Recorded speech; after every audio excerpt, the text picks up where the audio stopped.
Hey guys, welcome back to the channel. This is story about What If Naruto Infinite Sword Style Part 1. Before I start, please do support for more amazing content and comments for Part 2. Do consider to subscribe my channel and share my video to your friends and check out the description as well. Let's start the video. The soft, calming ball of flames cast a humming, endearing glow over the small village. Shops were slowly coming out of their overnight slumber and opening up for business. Stalls were being set up on the streets, the vendors behind them already attempting to attract customers. Wind blew softly over the village, blowing away the heat waves and tried to calm the midsummer heat. The peaceful faces of the Hokage, looking over their village, completed the picture of perfect serenity. Whoops of glee, shouts of joy and laughter tore through the perfect serenity. The villagers looked towards this new sound invasion, loss, to find the village's menace running through the dirt roads at breakneck speed, with men/women in billowing cloaks, with colored masks covering their face, chasing him. This was one of the 5 great ninja villages of the world, Konohagakure. The village hidden in the leaves. The current happenings were a regularly occurring phenomenon. Konoha would wake every morning to serenity, only to have it marred by the boisterous cackling of an orange-clad ninja wannabe. Naruto was a blonde-haired boy with a round, boyish face marred by 3 whisker-like markings on each side of his face. He always wore an orange jumpsuit with white, high necks and orange trousers that reached up to the top of his ankles. He would wrap up the bottom of his trousers in ninja wraps to keep it out of anything he might trip on. Evidently, the boy's fashion sense was a living abomination on the face of the planet. Naruto was the boy that was running through the town center, cackling like a mad scientist, with members of the ANBU Black Ops on his tail. His bright clothing, bright hair and maddening laughter gave the ninja perfect beacons in the crowd to track. Ducking into an alleyway that he knew led to his apartment, he left some of his ready-made traps in his wake as he darted towards his apartment. He was happy with the result of his pranks today, especially so since he had managed to prank the village leader, the Hokage himself. As he ran towards his house, he thought of the perfect crime he just pulled. Flashback. Naruto was forced through the large oak doors of the Hokage's office. He was originally in a good mood to get to see the old man again, but his mood quickly deteriorated upon seeing the glare the Hokage was sending his way, and he was sure that the glare was meant for him, not the ANBU behind him. The Hokage sat behind a large mahogany desk littered with paperwork, quills, pens, pencils and ink bottles. The room itself was quite large, filled with showcases full of trophies and pictures of old ninja that were honored in the village. One particular picture caught Naruto's attention, despite feeling the Hokage's glare drill a hole through the side of his head. He stared at the happy face of the 4th Hokage, the corners of his lips pulled up in a slight smile, his eyes closed in happiness, and his blonde hair billowing softly in the wind. No matter how many times he came into the room, that one picture always managed to catch his attention. Hiruzen Sarutobi cleared his throat to catch Naruto's attention, and it had the desired effect, as he turned from the face of the 4th Hokage, Minato Namikaze, to the face of the 3rd Hokage. Hiruzen Sarutobi. Naruto always thought it was weird, but due to the death of the 4th a few years ago, the 3rd had to come out of retirement to take up the position again. Alright Naruto, 1. What prank did you pull this time? What damages did you cause and to what region? Sarutobi asked. The ANBU moved to answer his questions, but he held up a hand. I want Naruto to answer, no one else interfere. Actually, just leave me alone with the boy. The ANBU members that were in the room, standing behind Naruto and hidden in the shadows to guard the Hokage, left the room in complete silence. Naruto walked up to the old man's desk. Well GG2, I didn't actually do anything this time. The ANBU were trailing me for some reason and they got to me before I started painting the Hokage faces. Naruto replied in all honesty. He didn't do anything this time, so he didn't need to lie to get out of trouble this time. Why would you even think of doing such a thing? The Hokage are respected people in our village, even you respect them Naruto. So why would you do such a thing to defile their memory? Sarutobi asked his surrogate grandson. He was surprised to say the least. Everyone in the village respected the Hokage, but in the heart of Naruto, the Hokage held a special place. Because I want to show everyone I will be better than them. I will show them that I can surpass all the Hokages and be the best there is, was Naruto's simple reply. It may not have been logical, but it was a reply nonetheless. Naruto, I can't ignore this. Your everyday pranks I can overlook, but the defilement of a village monument is unacceptable. Naruto slowly paled and started to clam up as he heard his surrogate grandfather speak. He started to think of a diabolical plan to get him out of this situation. I will be asking Irika to oversee your punishment. Every day, I want you to, but he got no further. Transformation Jutsu. Naruto held his hands in a tiger seal. Immediately, a large amount of smoke poured out of where he stood and out came a voluptuous, blonde teenage girl with lush curvature. The girl was naked, but smoke covered her privates. As soon as he caught a sight of this, the Hokage shot backwards with his head leading his body. The force of the fountain of blood that was now pouring out of his nose was too much for even the greatest of the village to handle. He watched the old man fall backwards for a second, but he wasted no time. Quick as lightning, Naruto changed back to his normal self, grabbed a jutsu scroll that he had been eyeballing on the Hokage's desk for a while and jumped out of the open window. Recovering quickly from his plight, he summoned the ANBU that were outside his room. Naruto ran off with one of my jutsu scrolls. I want you to go catch him and bring back the scroll and Naruto, unharmed. Hearing the warning in the Hokage's voice, the ANBU members disappeared from Sarutobi's office, but not before they caught the old man heave an exhausted sigh. As soon as the ANBU left his room, Sarutobi went back to his paperwork. Flashback end. Naruto laughed his happy, carefree laugh as he stepped into his hallway, jutsu scroll in hand. Even he was exhausted from trying to run away from ANBU Black Ops members, as seasoned as he was in the art of evasion. Well, the ANBU were the village's elite, and he was a simple academy student running away from them. The dead last of the academy. Putting those sullen thoughts out of his mind, he decided to read the jutsu scroll and see if he could make heads or tails of a few complicated jutsu. As he opened to the contents section, Naruto read the contents of the scroll out loud. Fire style, eternal black flames. Fire style, giant phoenix flower. Fire style, meteor shower. Lightning style, thunderclap. Illusion style, soul binding. Sword style, crescent moon slash. All of those sounded like awesome and complicated jutsu, but what caught his attention was the last two jutsu on the contents page. Uzumaki ceiling style, chakra entrapment. Uzumaki bloodline, Azure Dragon's Wrath. Note, only for the usage of those with Uzumaki blood from the Uzumaki clan of Uzushiogakure, the village hidden in the tides. Naruto ran his finger over the last two jutsu, thinking of the village and clan he never knew, the kinsmen he had never met, the jutsu he had never learned, the sense of family and friendship he never had. Running out of the apartment, and making for the training grounds, Naruto decided to go train. -6 months later, at the Ninja Academy.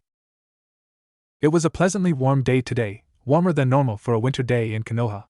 The Konoha Ninja Academy was abuzz with life, students were running around everywhere, trying to revise or practice their jutsu at the last second. Yes, this was the day for their graduation exams. Many of the students were wearing less clothes that day, favoring to wear lighter clothes due to the warmer day. Many were wary, however, and brought heavier clothes along with them. Some left their heavier clothes with their parents in order to pick them up later if they needed them. The parents tried to stay out of the way of the students for the most part. They were starting to form a ring around the academy. Parents weren't allowed to see the actual exams, but they were more than welcome to come and pick up their children, along with their report cards and their exam results. Naruto was one of the few students that felt like he didn't need to practice.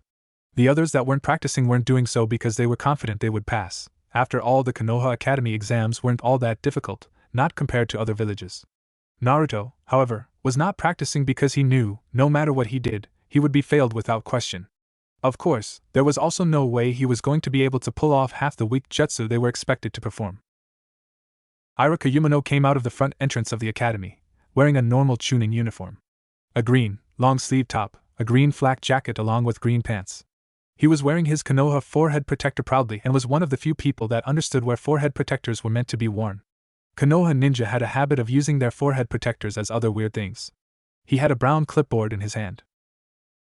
Alright, all participants of the graduation exam, please follow me. Iruka called and all the students, including Naruto, stopped whatever they were doing and started to follow Iruka. Iruka-sensei, what are we doing for the exams? Sakura called out. She was one of the Sasuke fangirls. Pink-haired, worried more about her looks than her skills, though she had a fair bit of book knowledge. You will know soon enough, I will explain once we are inside. Iruka answered cryptically, giving away nothing of the actual contents of the exams and the manner in which the exams were to be conducted, as if he meant to entice them into being curious about their graduation exam. The class followed Iruka to a classroom. Iruka stopped in front of the door, opened it dramatically and let everyone through. As soon as Naruto, the last student in the line, went through the door, Iruka went in and locked the door behind him. This caused everyone to gasp. Sorry, but that had to be done. We don't want any outside interference while the exams are in progress. Iruka explained, trying to pacify those that were easily riled, and succeeding easily. Okay, sorry to keep you all waiting. Please take a seat according to where your names are posted on the seats. Everyone followed the instruction without a fuss. Naruto ended up sat sandwiched between Sakura, the crush of his short life, and Sasuke, his eternal arch-nemesis. He didn't know whether to be happy about sitting next to Sakura or angry about sitting next to Sasuke, so he decided to shut up and be neither. First of all, I will explain the first part of the exam. To those that are wondering, there are 5 parts in total within the exam. Some people looked at Iruka weirdly at this. They grew up hearing about the 4 parts to the exam, but what was this 5th part Iruka was speaking of? Many of you looked confused as to what the 5th part may be. Well, I will explain. The first part of the exam is a written test. At this, everyone bar Sasuke, who was too cool and emo, and Sakura, too intelligent and loving of written tests, groaned their displeasure. Iruka ignored the moans and groans and forged ahead. The second part of the test will be a genjutsu test. The third part will be taijutsu and the fourth part will be ninjutsu. These are all common tests that you all know about and have learned about when your parents told you about the exams. The fifth part is a new test that the Hokage himself has felt necessary to introduce. It will be a free test. What do you mean, a free test? Surprisingly enough, it was the class cool boy Sasuke that spoke up. He never liked the unknown and had a near-phobic fear of it. Meaning you are free to do whatever you want to impress the judges. Each judge will give you a mark out of 1,000 based on how you execute whatever you were doing, including style points and the power of your technique. One of the judges will be the Hokage himself, Iruka said proudly, looking at the odd faces of the students. He handed out the papers for the written test, and they begun.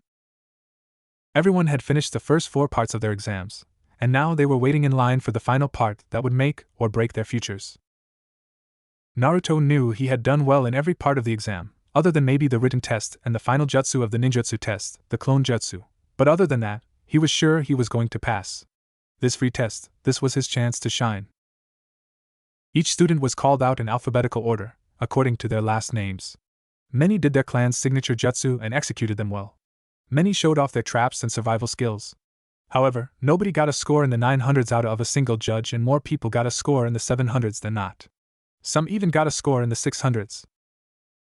The students were allowed to watch as each of their peers was called out to the training ground in front of the 2 village elders and the Hokage, and they performed their techniques. All the materials they needed were provided by the examiners. The students watched in silent anticipation as the Rookie of the Year favorite, Sasuke Uchiha, was called out to the field. Uchiha, Sasuke. Iruka called, watching as Sasuke made his way to the center. Sasuke walked out with a grim face of determination. He asked for a simple wooden dummy and prepared to show off his best jutsu. Slowly going through a few seals, he finished on a tiger seal. Fire style, fireball jutsu, Sasuke called, jumping in the air.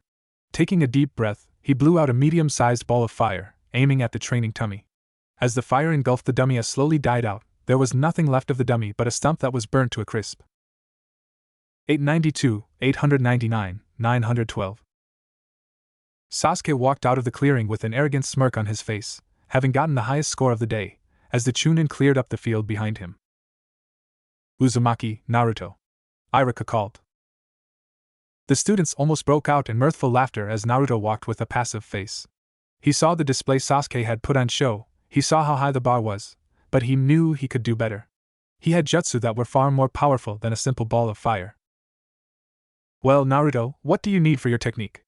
Iruka asked impatiently, while silently wondering whether Naruto planned to do anything decent. Would it be possible for me to showcase 2? I would show more of my arsenal, but I only have enough chakra to do only 2 of these at a time, Naruto replied. The Hokage looked at him, grim-faced.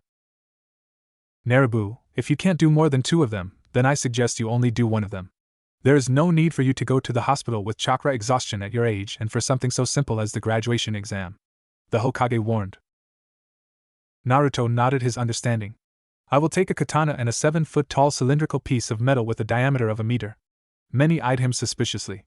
What is he trying to pull? There is no way someone like him can cut through a piece of metal that thick. Heck, even I can't. Sasuke thought in astonishment. Despite his thoughts, he sensed there was something going on. No way, Naruto Baka cut through a piece of metal? There's no way anyone but my Sasuke-kun that can do that. Sakura shouted out loud, ignoring the looks of annoyance from the males and the looks of agreement from the females. Naruto ignored everyone and everything around him as he took the katana in his hand and put it on his hip. Ever so slowly, he began to draw the sword in a majestic arc, while he chanted what sounded like a poem. Azure flames freeze, and azure flames blaze. Azure phoenix cry, and azure phoenix smile. Azure dragon sing, and azure dragon wail. Slowly, as soon as the tip of the blade seemed to have left the sheath, he started to sheathe the sword again. See! All he did was chant a poem! Sakura shouted, while others also shouted in agreement. Nobody caught the hundreds of slashes that went into the metal post. Even the Hokage only saw blurs that looked remotely akin to slashing. With an audible clunk, the sword was replaced in the sheath. The chunk of metal exploded in azure flames outlined in black. The flames engulfed all of the metal that was there, rising high into the afternoon sky as it burned through the atmosphere. No fragment of metal was left, no charred soil, no ash, nothing. The metal post just burned away into the air, leaving no evidence of what occurred. A perfect kill. Uzumaki Bloodline Limit, Azure Dragon's Wrath. Naruto hummed lightly, as he placed the sword in Irika's arms. He walked away, without looking at the scores he got, already knowing the result. 1,000, 1,000, 1,000. Sasuke looked on in outrage. Naruto glared at his favorite teacher. It wasn't usually the case, he always got on with Irika, though sometimes Irika was more than a bit annoying for Naruto as he was the one that always caught Naruto after he played a prank. This time, however, Naruto had a legitimate reason to be angry at him. I'm telling you, Irika-sensei, someone's rigged the test. There's no way I didn't pass.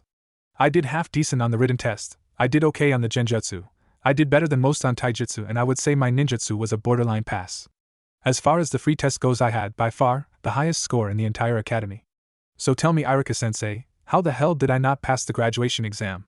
Naruto hollered at Irika, for once, in more anger than he usually blessed Irika with. Naruto, I can see that there is no reason for you to not have passed your exam. In fact, in my opinion, you should have passed with flying colors and praise. But it's not my opinion that counts here, I can't do anything about the marks you were given by the markers, it isn't my place to argue. Irika pleaded, though he knew he wasn't going to get anywhere. Naruto could be really stubborn when he wanted to be. So you're telling me to take this lying down? I have taken a lot of nonsense from a lot of people in my life, but this has reached a record low. What kind of bullshit is this? Naruto screamed, but before Irika could say anything, he whirled and stormed off. Oh boy, I get the feeling I am going to really regret this later on. Lord save us all, that boy can be a handful. Irika muttered to himself, before returning to marking the papers he was set to mark for the younger students in the academy. Outside, Naruto found a familiar face waiting for him, leaning against the column that supported the roof. Seeing Naruto approach, he too came towards him. Dobe, I need to talk to you. Come with me for a bit. Sasuke commanded, not bothering with a greeting, or asking whether the other boy had time on his hand or not. Not now, team, I have things I need to take care of. If you need to talk about something, talk about it here and talk about it now. Naruto replied, also not caring for niceties. Fine. I'll tell you here. The jutsu you used in the 5th test, teach me how to do it. Sasuke said, taking on the same commanding tone again. Forget it, there's no way you could learn something like that. Naruto smirked. Why not? If you, a no-name Dobe, the dead last of the academy, can learn a jutsu like that, then why can't I, the rookie of the year, the heir to the Uchiha name, learn it? Besides, I have more need for a powerful jutsu like that than you ever will. Sasuke shouted, not bothering to check if anyone else was in hearing range. Simple. Is your precious Uchiha brain too small for you to understand the concept of a bloodline limit? Then let me make it clear for you, only an Uzumaki can learn that jutsu. Naruto hollered back, then proceeded to walk away from the shell-shocked Sasuke. Besides, I need to talk to the Hokage about something, I don't have time to be wasting on people as arrogant as you. Naruto walked away calmly, leaving a dumbfounded Sasuke in his wake. Where is the useless, hyperactive Dobe that he was until a few days ago? Sasuke thought. Naruto was currently talking to Mizuki, one of the Chunin that was a teacher at the academy. He wasn't away, as of yet, why Mizuki wanted to talk to Naruto, but he said he wanted to discuss something important. Had it been someone other than one of his teachers, Naruto would have flipped him off and walked away, but alas, it was one of his teachers and he was forced to listen to him. Naruto, I'm sorry you didn't pass the graduation exam. I was one of the people that was in favor of passing you, along with Irika, but the other teachers were for some reason completely and utterly against letting you pass. I'm afraid me and Irika couldn't do anything about the situation. Mizuki started. Naruto was starting to have his doubts about whether Mizuki was going to talk about anything remotely important, or if he was going to just drone on and on about how unfair life was. He needed to get to the Hokage so he could complain, and Mizuki was currently getting in his way, frankly. But seeing as you're the only person that didn't pass this year, I know of a special graduation exam that you can take. Hearing that, Naruto perked up. If Mizuki didn't have it before, he certainly had the young boy's attention now. It only becomes available if only one member of a class doesn't pass the exam. All you have to do is prove your worth by taking the scroll of sealing from the Hokage Tower, run away with it, and learn a jutsu. If you can do that, you pass the special graduation exam. Something told him this was a trap, that this was stealing, that it would land him in serious trouble. Going against his better judgment, Naruto took off to find the scroll of sealing. Thump thump. Thump thump. Thump thump. He could hear his heartbeat in his ears, faster than it had ever been in his life. Though he didn't stick around to find out what happened, he hadn't left early enough to not hear the Hokage sending out the ANBU with a serious order. Bring the boy and the scroll back to me, both unharmed. I will deal with the thief personally.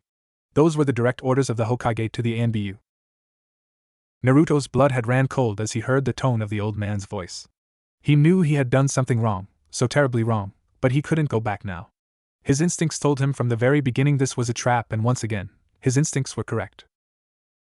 Naruto didn't hang around long enough for the ANBU to find him before he took off, completely masking his presence and his trail.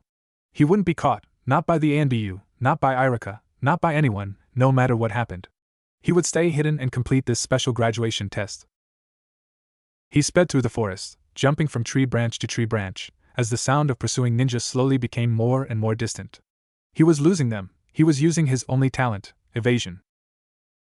Coming to a small clearing, ringed with tall trees, within the forest, Naruto stopped to take a rest. His breath came in shallow, ragged pants.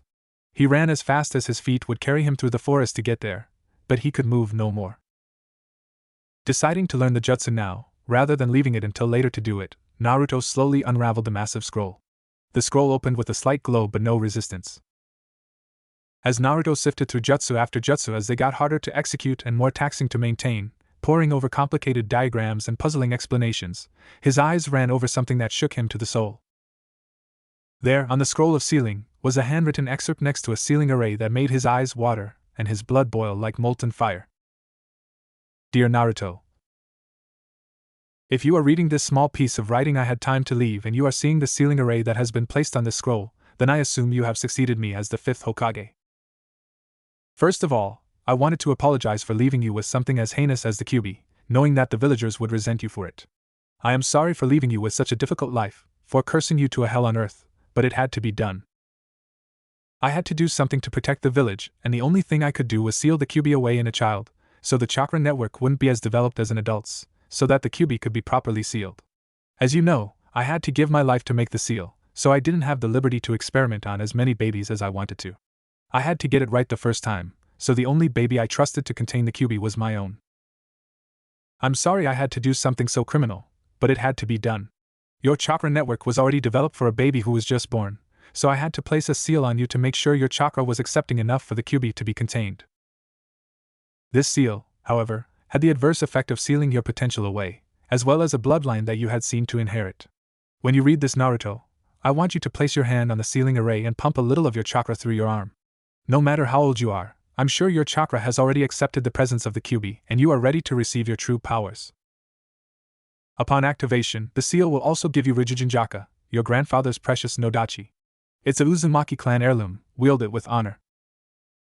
And always remember, me and your mother loved you, for however long we got to know you. Love, Minato Namake's 4th Hokage, your father. Gingerly placing his hand on the sealing array, he slowly pushed a little chakra into his hand. The seal did the rest. Rapidly, it drained Naruto of chakra completely, and he suddenly became aware of a vicious presence in his body.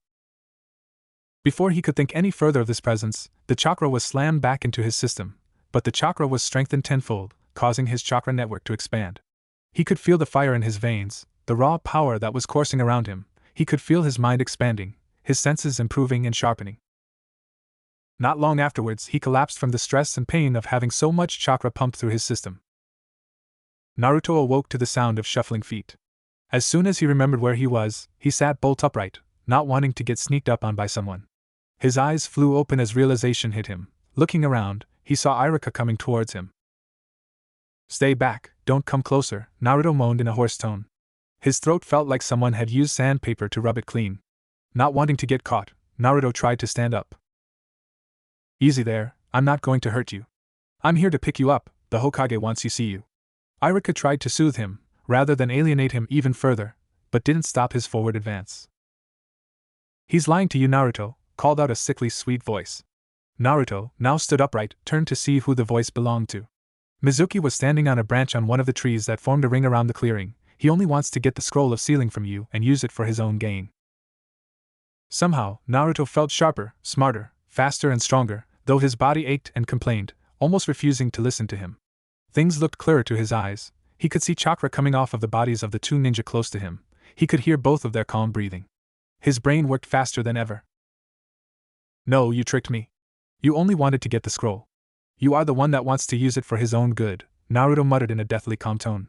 His eyes shifted from Mizuki to Irika. "Take the scroll and give it to the Hokage. Roll it up, and no matter what you do not read a single word that is written in that excerpt." "What are you going to do, Naruto?" Irika asked, already rolling up the scroll, looking at Naruto with concern. "I am going to take care of this traitor and come back to the Hokage Tower. I have some explaining to do to the old man," Naruto replied, already turning towards Mizuki and getting ready for a battle. Spotting a flash of yellow from his peripheral vision, he moved towards it rather than Mizuki. "You may be the demon," brat Mizuki started, only for Irika to interrupt. "No, stop, Mizuki. It's forbidden!" Irika screamed, cutting off what Mizuki was going to say. "Why not? He would learn about it someday, that he is the reincarnation of a demon for the second time in less than a minute," Mizuki was interrupted. "Save your breath. I already know I was the one who the fourth Hokage sealed the Kyuubi in. There is nothing surprising about it, considering the treatment I received from the village." Naruto sighed slowly. He had picked up a nodachi from the floor. It had appeared there once the seal was removed, as his father had promised.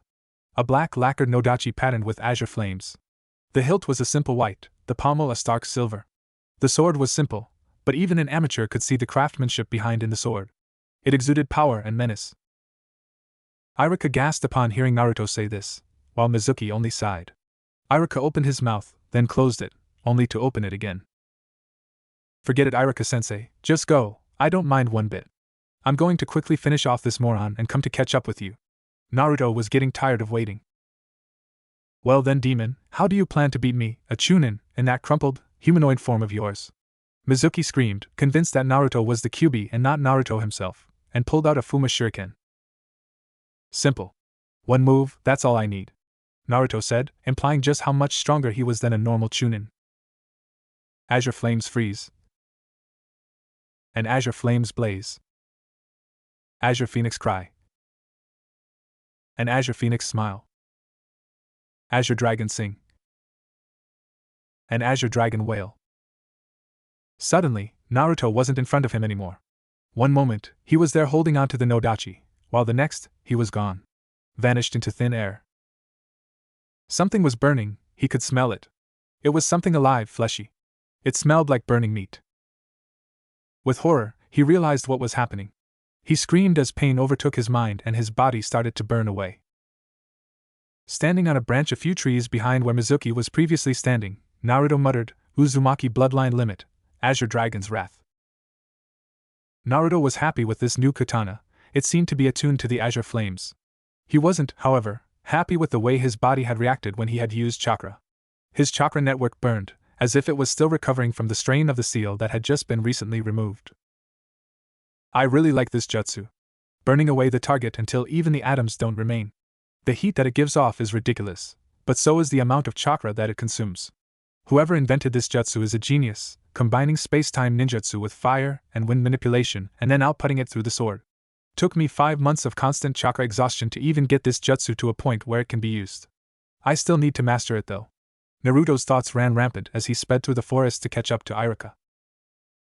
Naruto awoke to a smell of disinfectant, sight of white sheets and curtain, and the sound of a whispered conversation. He wasn't aware of where he was or what had happened after he killed Mizuki. "Where am I?" Naruto thought. "I'm telling you, Hiruzen, There is no need to put the genin back into the academy just because of one measly dead last, Danzo whispered to Sarutobi, trying not to wake the already awake Naruto. What's going on? Where am I? Naruto questioned, cutting into the conversation that the older males were having. He wasn't aware of it just yet, but they were talking about him. Narabu, good to see you awake. You are in the hospital. I admitted you here because of chakra exhaustion and some minor damage to your chakra network. How are you feeling? Sarutobi asked the boy kindly, not giving him any clues as to what the prior conversion was concerning. I feel fine, just a bit sore, hungry, and most of all thirsty. However, all things considered, I feel perfectly fine. How long has it been since my admission? To say Sarutobi and Danzo were surprised was an understatement. Overnight, the boy's tone of voice had changed, along with his speech pattern. No longer did he speak in a friendly, bright voice, gone was the sloppy, almost tramp-like speech pattern that Naruto had used before. What's going on? The boy sounds more like a Hyuga than a random ninja that lived on the streets for half their life. Danzo thought in astonishment, while Sarutobi thought in a similar line, but in a much kinder fashion. Not long, you just slept overnight, Sarutobi answered, ignoring the fish-like gaping Danzo was doing right now. I see. When will it be possible for me to take my leave? Also, concerning what you were speaking of before I intervened, what were you implying when you said the genin were being sent back to the academy? Naruto asked suspiciously, his second question being directed at Danzo. This time, Danzo answered coldly before Sarutobi had a chance to answer the question. Sarutobi has decided the genin that recently passed should be sent back to the academy due to corruption and favoritism among the teachers. This time, he has decided all students will be monitored by a jounin he trusts. You will be able to leave any time you want, you have been treated, Sarutobi added, remembering the first question that was asked. I see. I will take my leave after a short slumber. As for the other matter, I agree. I was the only one that failed the graduation exam, even though I was certain I was one of the top-scoring students during the exam. I scored, by far, the highest on the 5th test, which was said to award the highest amount of marks towards the end result. This shows that there is at least a slight bit of corruption within the academy teachers, as well as the fact that one of the teachers of the graduating class was a traitor who I, regretfully, had to kill. Naruto informed, much to the old men's shock, and to Danzo's chagrin. The Hokage only nodded at the information provided by Naruto, while the Warhawk only thought, you foolish brat, of course I know there was corruption within the academy. I was the one that ordered them to fail you after all. Naruto frowned at the smirk that had unconsciously come onto Danzo's face, but chose to ignore it. Now, if you will excuse me, gentlemen, I have some sleep to catch up on. With that, Naruto was back under the covers and under the cover of sleep. Naruto felt himself floating in what he assumed was air. He could feel nothing, literally nothing, hear nothing, smell nothing, taste nothing and see nothing. He was floating in a timeless black abyss. He couldn't feel any clothes on his body, so he assumed he was naked. Where am I? Naruto thought, still half asleep. Thinking set in motion a chain of events. First was the fact that the black abyss morphed into something more substantial, a sewer, but there was no pungent smell. The color of the atmosphere slowly turned from black to a dull olive green. Where am I and what am I doing here? What's happening? Naruto thought, slightly panicking. Suddenly, he could feel an overwhelming, evil presence near him. As he looked towards where he thought the presence came from, he saw what looked to be a jail cell. The inside of the cell glowed a dull, reddish-orange. You don't realize where you are, brat? A deep, gravelly voice seemed to call from the depths of the cell. The voice shook him to the core of his very being. You don't recognize who I am? Something told Naruto he should be scared of what this thing was. He still didn't understand where he was, or how he had got there, but this thing made him forget all of those worries and focus on it. He didn't know if he should actually be scared of the thing, seeing as it was behind bars, but he decided to be wary. What are you? Naruto called, not wanting to speak too much, lest he speak out of line and anger whatever it was that was behind bars. I am the nine-tailed demon fox, brat. Your tenant, as you might know. The fox came in full view of Naruto now, his demonic coat glowing with power, his slitted eyes blazing. His entire gigantic form exuded menace, rage, greed, and all things negative in the world. Seeing the fox this close, Naruto wanted to run and hide like a little child. So, what do you want with me? Why did you bring me here? Well, I assume it was you that brought me here. Naruto fought the urge to run. He knew running would do him no good here. If the fox wanted to, he could come after Naruto and destroy him within a second. I wanted to speak with you, brat. It seems the time has come for us to make a pact, so as to not get in each other's way. Kyuubi said, though in his mind, he was thinking down a different line.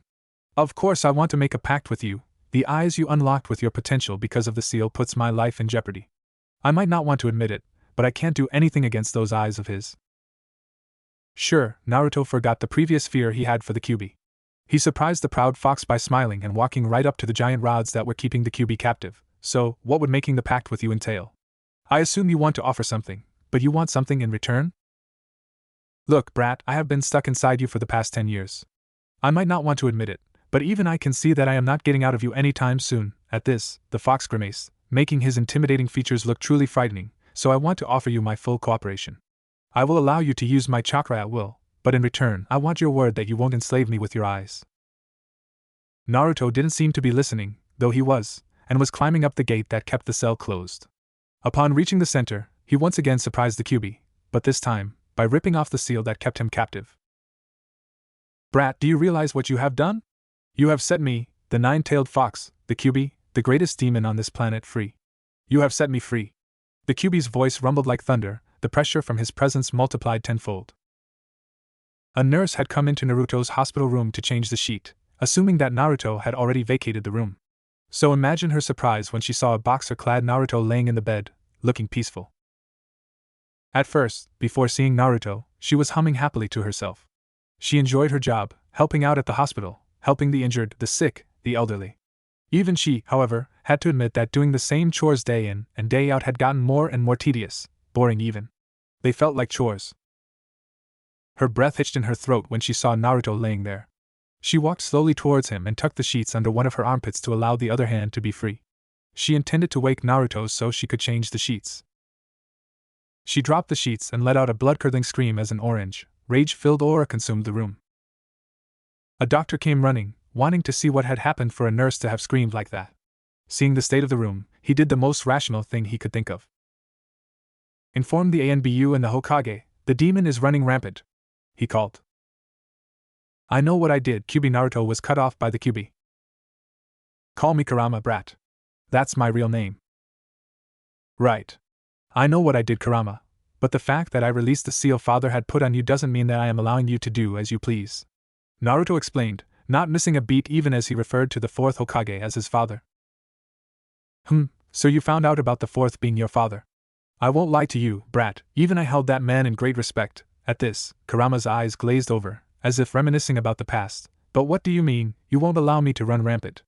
Let me clarify, brat, you set me free. Keep your hair on, sheesh. What I am doing is not allowing you to run about and do as you please, but offering you an extension to our pact. As he said this, Kurama's eyes lit up as if intrigued. I will allow you to live outside of this horrid place, maybe even allow you to come out from time to time, but you must promise me your complete allegiance. I expect you to listen to every word I say and never, and I mean never, attack the village or attempt to take over my conscience. Kurama contemplated his words for a bit, thinking it over and tossing it around in his mind. He seemed interested in the deal. On one hand, I can't do absolutely anything I want, but in exchange I would be as close to freedom as I could hope for. In essence, this is offering me good living conditions and a will of my own. Well, what do you think? Want to take me up on my offer? Naruto was never known for his patience, and even after removing the seal, his lack of patience showed no sign of improving. I will take you up on your offer, brat. It's the best living conditions I have ever had within a Jinchuriki. Somehow, Kurama's tone of voice sounded lighter, as if he wasn't trying to kill everything in the general vicinity with just his voice anymore. Thanks, Kurama, Naruto smiled, and his smile got even wider when something clicked into place in his mind. I will never be alone and familyless while you're still here. What are you trying to say, brat? Kurama had an inkling as to what his container was saying, but he did not want to jump to any conclusions. After all, the idea of a human being calling a great demon such as he a part of their family? Utterly ludicrous. Well, think about it. Throughout my entire life, you were the only thing that was constantly there. It's like you're trying to fill up the void left behind by my parents. After all this, I think it would be an insult to not at least consider you a friend, if not family. Naruto said, his smile set perfectly in place. For the first time in his long and arduous life, and not for the last, Kurama smiled. Not one of his menacing I am about to demolish your life smiles, but one of his I am actually really happy smiles. As what could only be interpreted as an affectionate gesture from the fox, he placed his right forepaw on Naruto's head, simulating a fatherly pat. Your parents would be proud of you, brat. Even after all this, he still called him a brat. Naruto, Naruto, wake up! Hiruzen was shaking Naruto by his shoulders, attempting to wake the small, blonde boy. Naruto was sweating profusely, his small frame shaking violently without the Hokage having anything to do with it. Whatever was happening to Naruto, it was scaring the third, and he wanted the boy awake as soon as possible. Slowly, Naruto's eyes fluttered open slightly. He felt something on his shoulders and he was wondering what it could be. Ignoring the old man shaking him, he sat upright and rubbed his temples. Naruto, you okay? You were shaking like a leaf and leaking chakra. You really scared me for a bit. Sarutobi half shouted, half spoke. He was shaken up and most of all, worried about Naruto and his seal's condition. It took Naruto a few precious seconds for him to get his bearings and drape his legs over the edge of the hospital bed, precious seconds that the old man spent worrying about him. Don't worry, Gigi. Everything is fine, but I think you would want to know about what happened while I was asleep, Naruto said, at which Sarutobi arched a perfectly groomed eyebrow. It's quite important to my status as a ninja and whether you want to still let me pass through the academy. Why wouldn't I want to let you through the academy? Naruto, don't tell me you did something stupid. Sarutobi trailed off, waiting for Naruto to answer with patience that could only be accumulated through the endless years Sarutobi spent as a ninja. Naruto shook his head.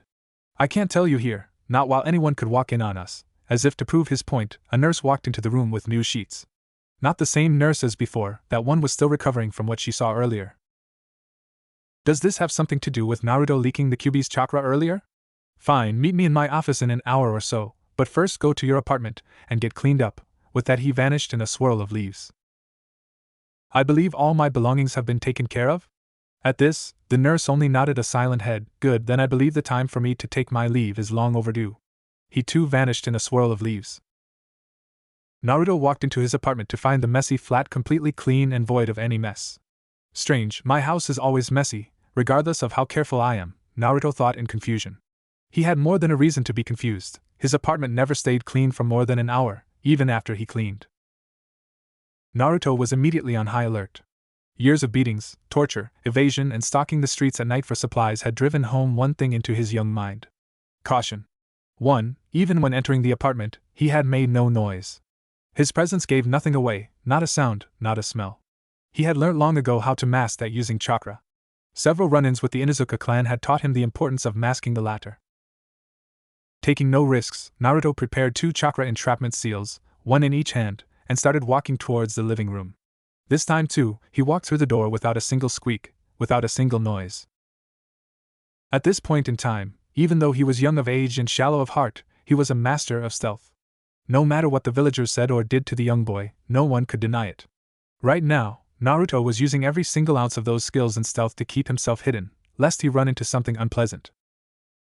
He had no idea just how unpleasant his discovery could have been, if only his discoveries had nothing but good intentions towards him.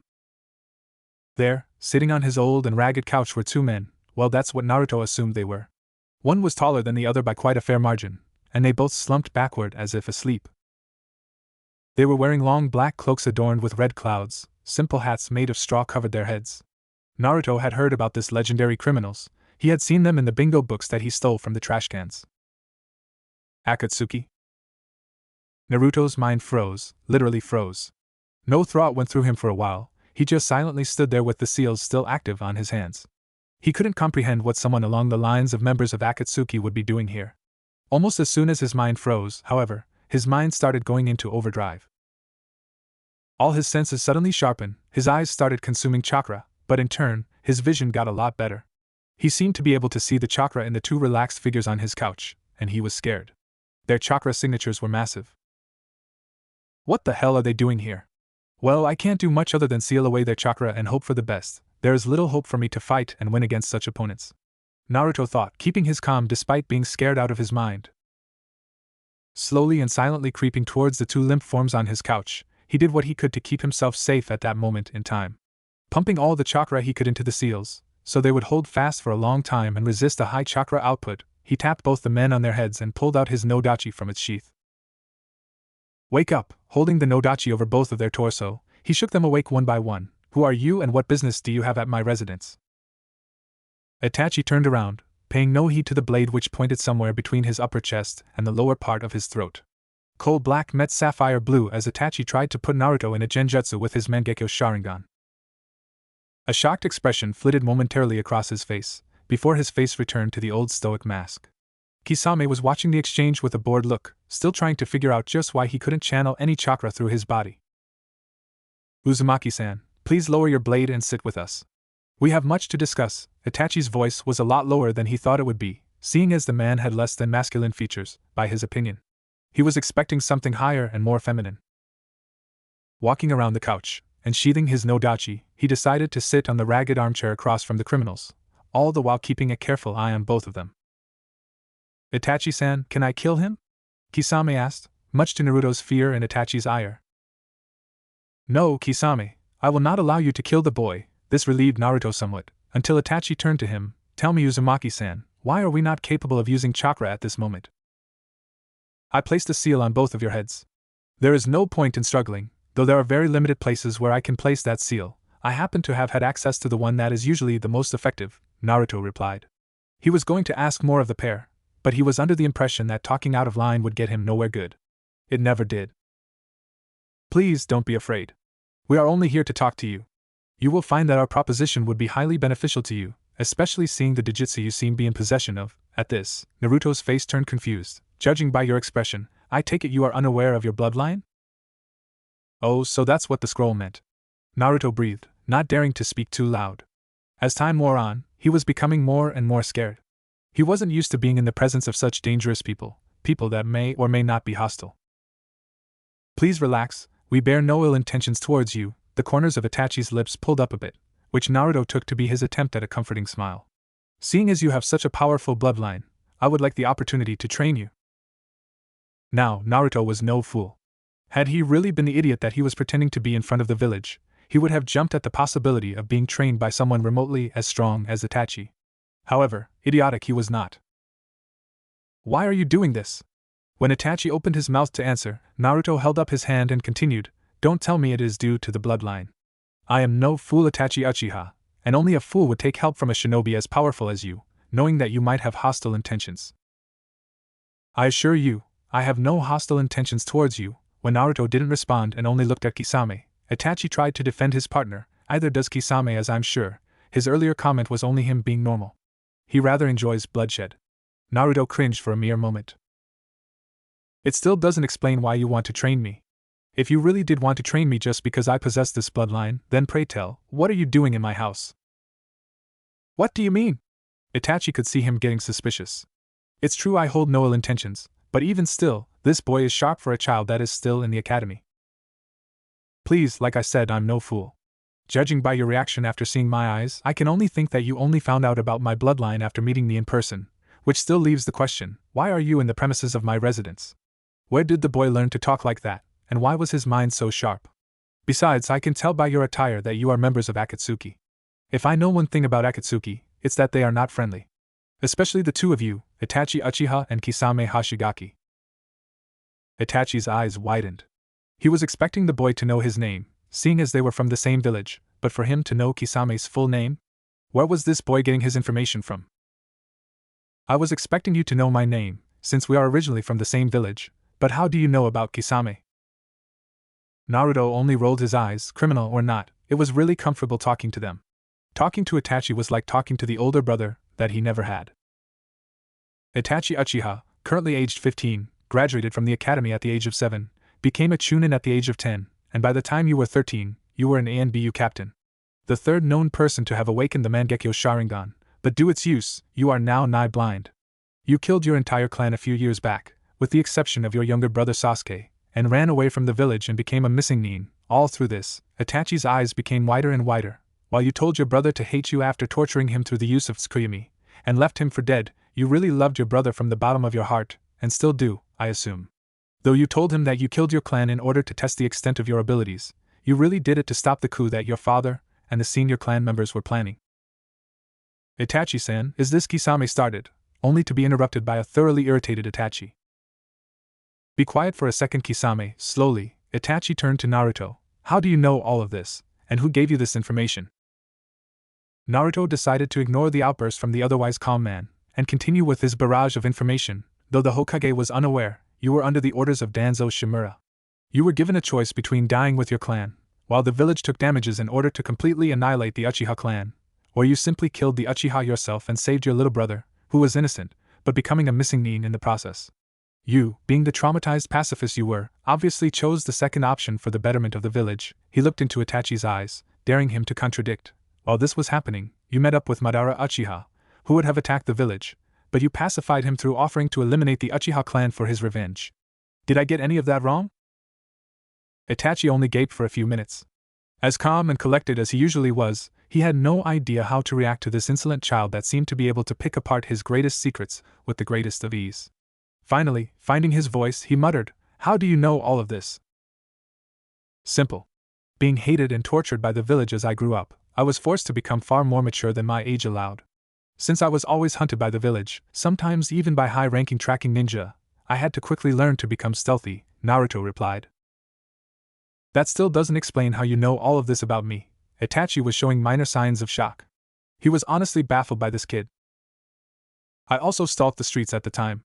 Seeing as I was homeless and lived on the streets, I would usually go from place to place in an attempt to find whatever food I could. Itachi only nodded, still not understanding where information gathering came into this. One particular day, I had found a rather decent meal for my standards at the time and I was quite full. I happened to have found the meal in one of the trash cans in the Uchiha compound and coincidentally overheard your father's plans about the coup. So naturally, curious boy as I was at the time, I decided to tail the most powerful Uchiha I could think of. Itachi looked at him like he was crazy. You tailed me for 3 days without me noticing anything? Impossible. You may have learned some stealth, but staying hidden from me for that long is laughable. Itachi sounded calm for someone so full of rage and turmoil. If there is oneness I learned about stealth, it's that the best way to hide is in plain sight.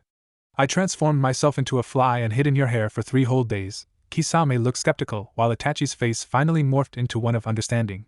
It was hard going without food and water for 3 days, but that's only for a normal person. It was a piece of cake for me. So that fly was you. I always thought that it was too persistent to be a normal fly, but I never acted upon the notion. I was quite tense due to the circumstances at the time. Itachi got up and gave him a pat on the head, before sitting back down. You are quite well informed about me considering you are still in the academy. So you have no information on me? Kisame whined. He almost sounded like a petulant child. Nothing on you, Kisame Hashigaki, other than the fact that you are an SS-ranked missing nin from the village hidden in the mist, were formerly one of the 7 swordsmen of the mist and are the Wilder of Sadanaga, a chakra-consuming blade that looks more like a barbarian's club. You are also famed to have chakra reserves comparable to that of the Nibi, the two-tailed beast. Naruto droned.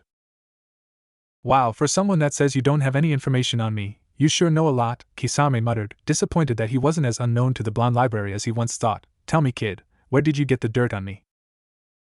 A bingo book I found in a trash can once. I still have it. It was one of the ones that included all the known criminals with all the known information on them, going from D rank all the way up to SS.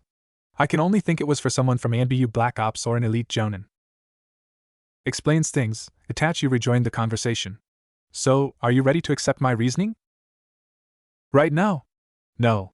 You still haven't told me why you are in my house. Itachi let out a tired sigh. Well, you were right. We were formerly members of Akatsuki, though the reason for us being here is that we have since left the organization. The man that was running everything calls himself a god, and expects all of us to kneel to him. We are powerful ninja, all of us, and that doesn't sit well with us. So we decided to leave. Explains why you are here at the most. Why do you want to train me? Naruto asked, his ever-suspicious glare in place. At this point in time, Itachi had resigned himself. This boy is too smart, way too smart to be the dobe of the academy. There is something missing in the picture, but one thing is clear, this kid is way smarter and stronger than he lets on. The Akatsuki are planning on gathering the bijou and essentially take over the world. The 2 of us leaving puts a kink in their plans, but it's only bad enough to delay them. For us to truly counter them and stop their plans, we are planning on training you up to our level so they can't get their godly paws on you, Kisame said simply. Naruto nodded. Okay, for now, I will leave the seals on you. I am going to go take a shower, get changed and head out. Both of his guests looked confused. You 2 are coming with me. I have an appointment with the Hokage in about half an hour now. Wait, are you trying to hand us in or something? Kisame almost shouted. Kisame-san, please keep your voice down.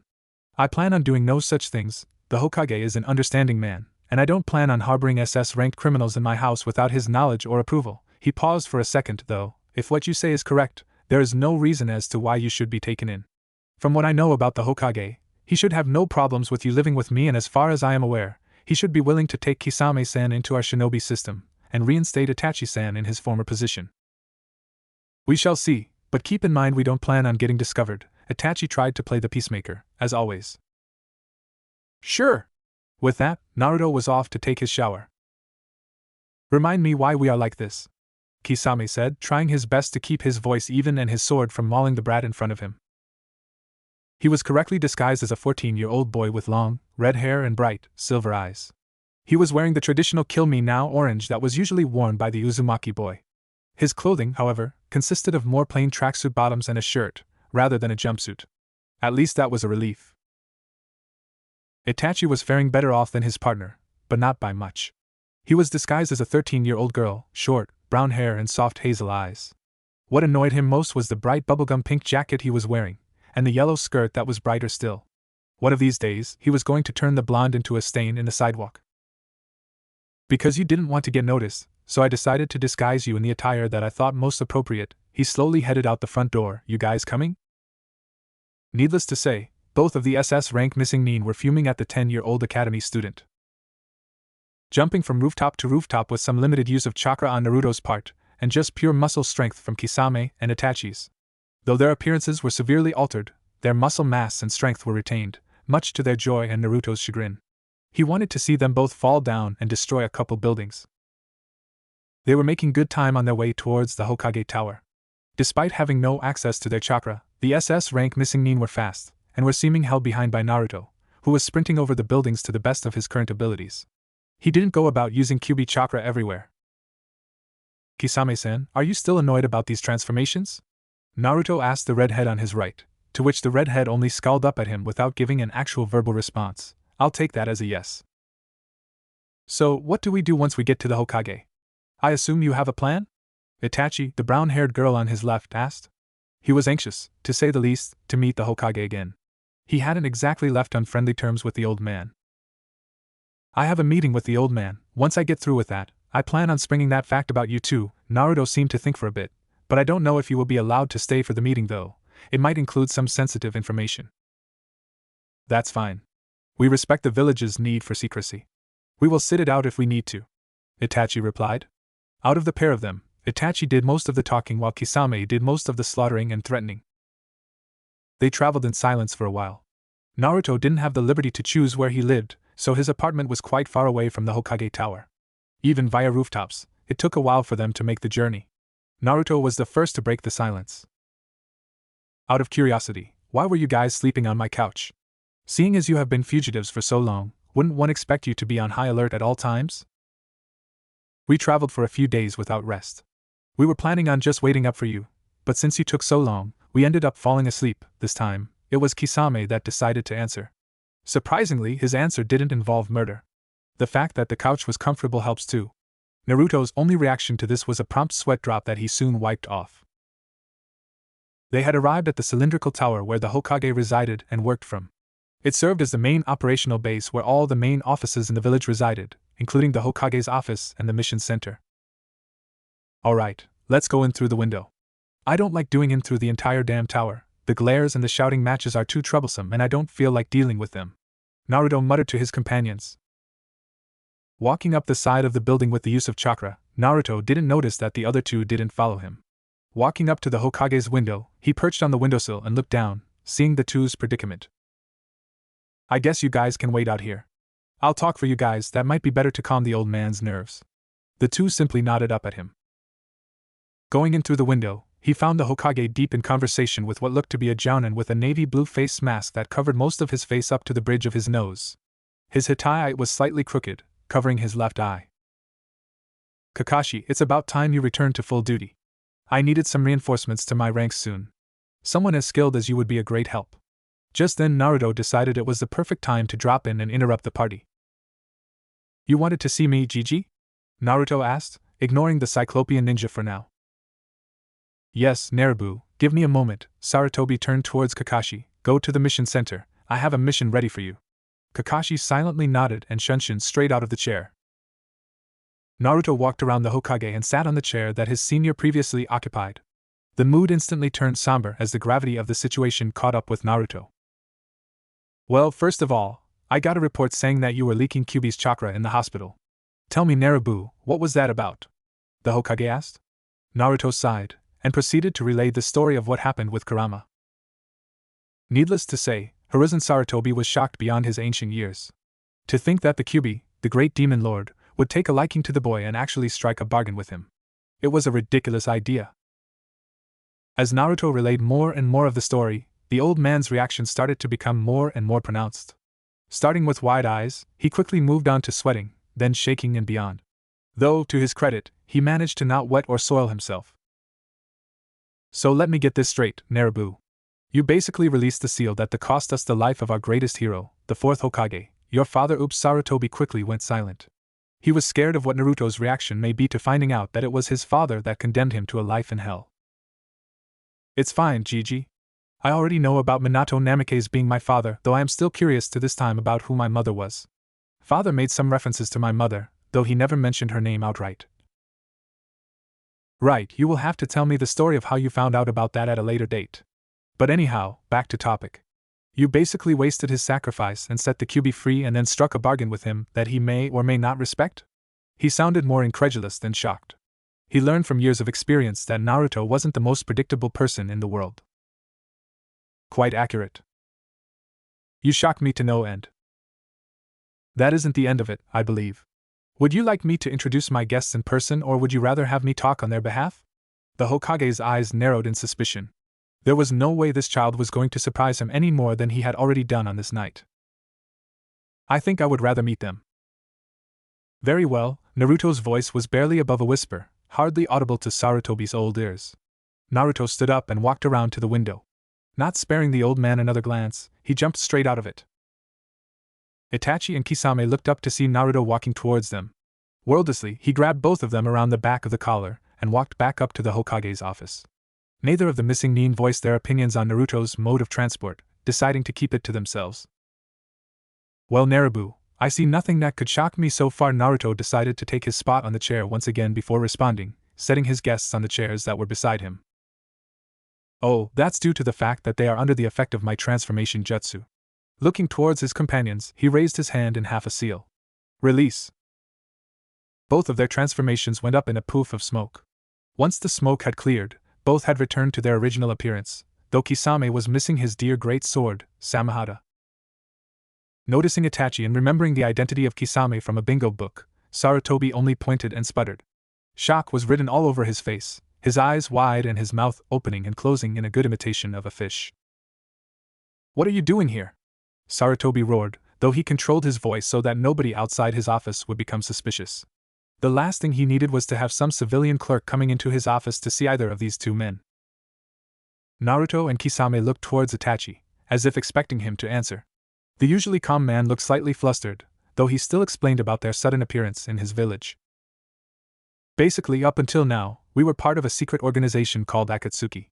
The person that leads the group calls himself a god and expects all of us to bow down to him. The two of us decided to leave the group, seeing as it didn't sit well with us. Itachi took in a breath before he started explaining about their plans. Akatsuki planned to capture the Bijou and eventually take over the world. The two of us leaving stalled their plans, but it's not a permanent solution. To resolve the issue permanently, we came here to train Naruto, the Kyuubi's Jinchuriki, in an attempt to permanently thwart their plans. What was your reason for coming here to train Naruto? Why not one of the other Jinchuriki? Sarutobi asked, though the man had calmed down somewhat and was no longer roaring, he was still suspicious. Why wouldn't he be? He was sitting in front of men that could destroy nations if they so wished. There are several reasons. Naruto is the carrier of the strongest of the Bijou. I am originally from this village. This village is the most accepting and has the most understanding leader. Itachi was done explaining to the old man, and now moved on to his requests. We request that you allow Kisame to take up a position as a Jounin, and allow me to take over my former position as an ANBU captain. Also, please keep my return a secret from the rest of the village. As for our residence, we can manage to stay with Naruto. Are these terms agreeable for our residents in the village? Sarutobi sighed. On one hand, if this wasn't a trap, he would gain 2 very strong ninja for his rank and 2 personal tutors for Naruto. On the other hand, this could end up destroying the village if it was a trap. The Hokage, old and trusting as he was, decided to believe it was the former. Alright. Come back here in a couple of days to pick up the paperwork for you to be instated into our ranks. Itachi, Kisame, and Naruto all looked pleased. And Itachi, welcome back to the village. Beams of sunlight poured in through the open curtains, lighting the room in a warm, orange glow. The sun was barely up over the horizon, but Naruto was already awake. It was going to be his first day back at the academy after the break, and it was going to his first day training with Kisame. The village had taken the news of Kisame joining the ninja ranks surprisingly well. They completely ignored the fact that he was formerly an SS-ranked criminal and a part of an organization that was planning on world domination. What they focused on was the fact that they would see a strong Jounin join their ranks. Itachi and Kisame had decided to let the latter handle the basics of Naruto's training, like taijutsu and kenjutsu, since he was a better teacher for Naruto. Plus, he was better at those two subjects than Itachi anyway. Itachi and Kisame had been living with him for a couple of weeks now, and they hadn't started their formal training just yet. Well, not the techniques and jutsu portion anyway. Itachi did, however, teach him a jutsu to help him train faster. Flashback. Naruto had just walked into his apartment after a sweaty day at the training grounds. The students got a 2-week break after the graduation exams are over and Naruto was using his to train. Suddenly, Naruto found his way blocked by a hard body that was slightly taller than him and felt akin to a steel wall. Itachi stood there, looking at Naruto's sweaty, red face. He looked as if he was contemplating something, looking at him with his Sharingan active. Sharingan, not Mangekyo, so it wasn't as scary for the boy as it could have been. Naruto, come outside with me to the training grounds for a while. I'll teach you a new jutsu, Itachi said, but he didn't get the hyperactive response he was expecting. Yes, Itachi and I, Naruto mumbled, before walking back out the door he just came in from. They were currently stood in Training Ground 3, a small grounds used for drills and taijutsu practice. Training dummies and wooden posts littered the training ground, some battered and in tatters while others looked brand new. So Itachi and I, what jutsu did you want to show me? Naruto asked, already tired from his day-long training session earlier. He had spent the last 10 or so hours kicking away at a wooden post to improve his taijutsu, and he wasn't exactly energetic after all of that. Shadow Clone Jutsu, Itachi said in his monotonous, deep voice, though there was an underlying tone of humor. I heard from the academy teachers that you are terrible at the clone jutsu, so I decided to teach you something better. Naruto only sighed. Itachi was right, of course. Naruto was terrible at the clone jutsu. No matter how little chakra he put in it, it would always overload and end up looking like a pale ghost that just finished emptying the entirety of its stomach and bowels, including the intestines. Itachi, knowing Naruto learned better through experience and actually doing things, decided to give Naruto a demonstration. Putting his middle and index finger together, he crossed them over and muttered, Shadow Clone Jutsu, and immediately, 2 clones appeared on either side of him. Naruto copied exactly what he saw Itachi do, and manipulated his chakra the same way he felt Itachi do it. Pushing chakra out of his body, and manifesting it into a body similar to his own outside his own body. That's what he saw Itachi doing. Shadow Clone Jutsu, something wasn't right. Naruto had chakra reserves that rivaled Kage's, so why was he feeling so drained from something so simple? Itachi had made 2 perfect clones and he didn't even look fazed. There was no way Naruto's chakra control was so bad, was there? Itachi chuckled lightly. It was the first time Naruto heard him do such a thing, and frankly he was scared. What's wrong? Naruto asked. Leave it up to a Jinchuriki to create 2,000 clones on the first try. Naruto looked around behind him to see a legion of clones stretching into the woods behind him. He promptly passed out from chakra exhaustion. Flashback end. Naruto swung his legs over the edge of the bed and instantly felt heavy. He was still trying to get used to the weights that Kisame had made him wear starting a week and a half ago. He must have been insane, who started a 10-year-old kid's training by strapping 20-pound weights to each limb and 30 pounds on his torso. And he told him to not take it off even when he slept. Naruto groaned. At first, he couldn't move an inch off the floor after the weights were strapped onto him, but now that he was slowly getting used to them, his movement started to become easier. Though it took some effort, he was now capable of walking, running, doing push-ups and sit-ups. That, however, was all that he was currently limited to. His daily training schedule comprised of spending 5 hours doing non-stop running, an hour of rest, 3 hours of constant push-ups and 2 hours of relentless sit-ups. Kisame had said something about increasing base strength and stamina before beginning speed and actual technique training. That on its own would have been an effective training schedule, but the added weights and the 1,000 clones that were training with him meant that he was actually training for 10,010 hours a day. Normally, the physical fatigue and exhaustion would kill a normal ninja, seeing as dispelling a shadow clone not only returned the memories and results of training, but also the fatigue that had been built up through training. Naruto, however, was alive and perfectly healthy, courtesy of the fox that was sealed within him. Even though he did roughly 420 days worth of training in one day, a good night's sleep did wonders to revive him. Walking over to the wardrobe on the other side of his room, he pulled out his Kill Me Now orange jumpsuit.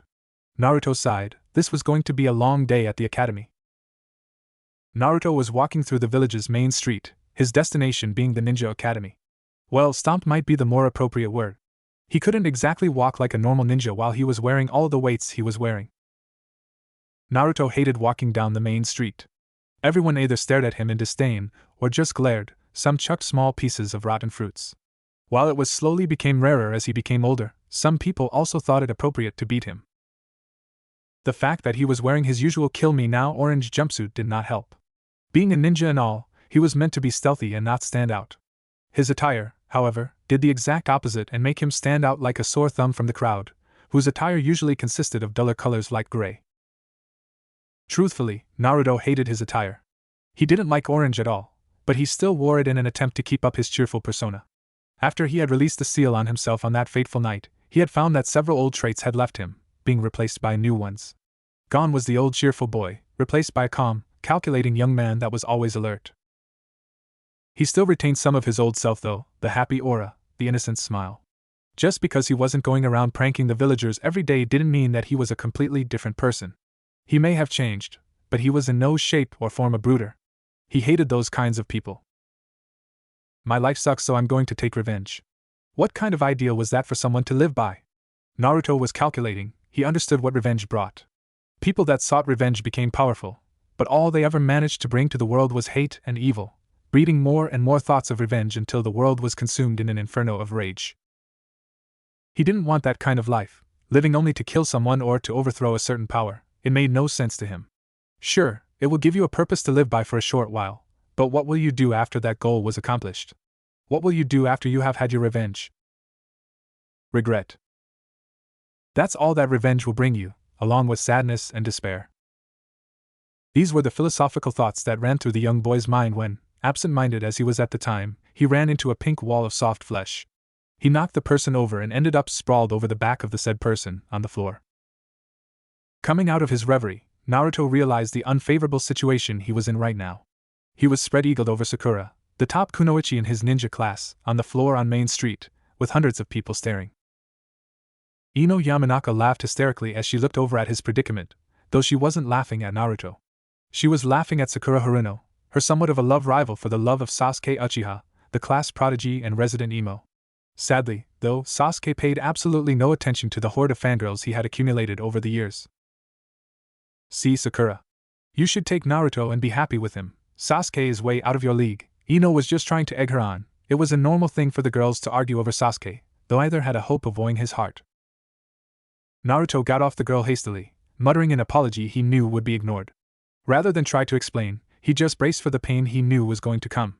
Normally, he would block a strike so slow, but he couldn't do a single thing against her with all those weights strapped to him. Don't attack me, Baka! With that, Sakura began her hateful treatment of his blonde head, treating him to her best punches. Which, admittedly, weren't all that soft. Naruto was sitting in his seat at the back of the class, nursing his bruised head. It didn't hurt as bad as the soreness from training for 10,010 hours in the space of 10 hours, but it still hurt.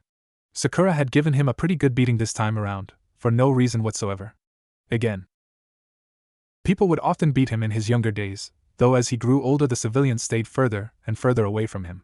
He didn't know why, but they seemed to become apprehensive of him, sometimes muttering something about the demon is getting stronger, he'll kill us if we go near him.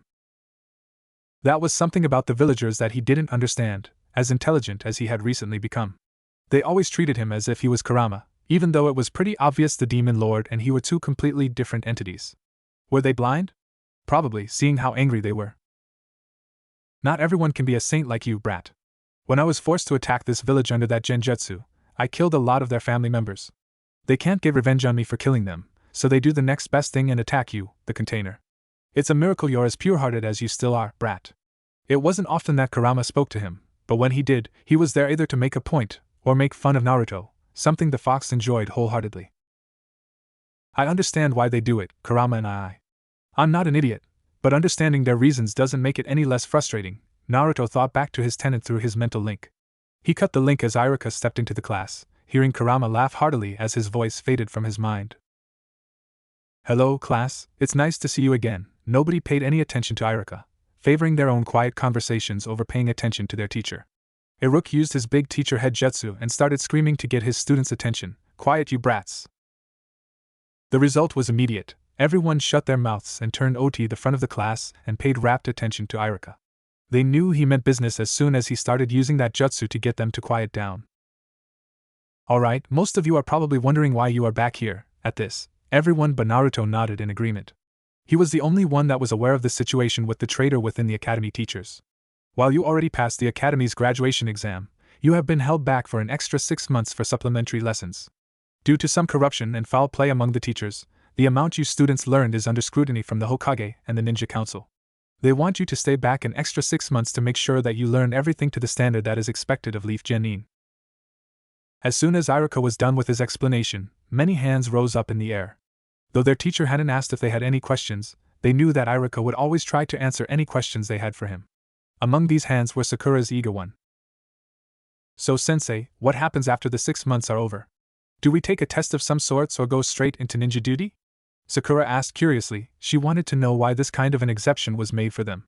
Though she was no stranger to special treatment due to her mother's presence in the civilian council, she was still stranger to special treatment that affected her negatively. You will retake the graduation exam. Everyone looked at him with murder in their eyes. But anyhow, on to today's first lesson. Tree climbing. Everyone shouted out a form of verbal complaint, ranging from "But sensei, we already know how to climb trees," to "HNN, the Uchiha don't climb trees. That kind of thing is reserved for monkeys." Iruka sighed. Obviously, his students were too closed-minded to see the truth behind his words. Deciding to stop the riot that was threatening to break out within his classroom, he started to speak out, only to be interrupted by the last person he was expecting to understand the exercise. Fools, who said you will be climbing trees normally? Tree climbing is an exercise used to increase your chakra control. Everyone looked at him like he had grown a second, third, and fourth head. Sighing, Naruto continued, you focus your chakra to your feet so you stick to the tree trunk. You climb the tree with your feet and chakra only. And this helps us improve our chakra control by. Kiba was the one that spoke up, and he wasn't the most polite person in the class. At least, that's what was suggested through the tone of his voice.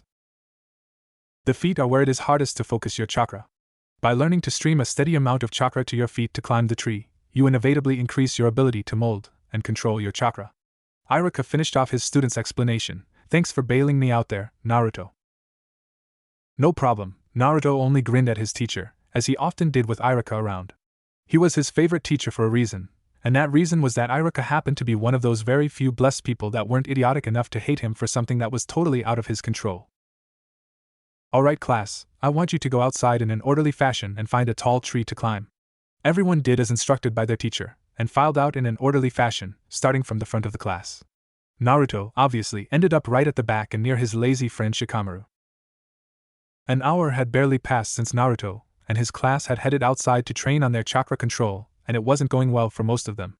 Some people with larger chakra reserves were still running full pelt at their designated trees, while others lay at the foot of their tree, completely exhausted. A few were passed out cold.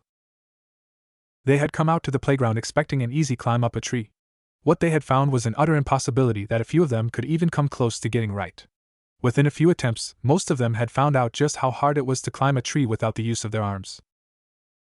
Instructions were to run all out at the trees, then attach themselves using chakra while they ran up the tree. While most had blindly followed this instruction, they were unaware of the consequences their actions brought with them. A few feet up the tree, most of them had either slipped off the tree due to using too small an amount of chakra to hold them there, or because, like Sasuke, they had used too much chakra and that pushed them off the tree trunk. Thinking quickly, Sasuke was the only one that managed to mark how far up he had gotten with a kunai. Falling back down the tree, he landed heavily, though still on his feet. Others weren't as lucky, and landed either on their back, and the really unlucky ones landed painfully on their heads. All was not lost for the class though.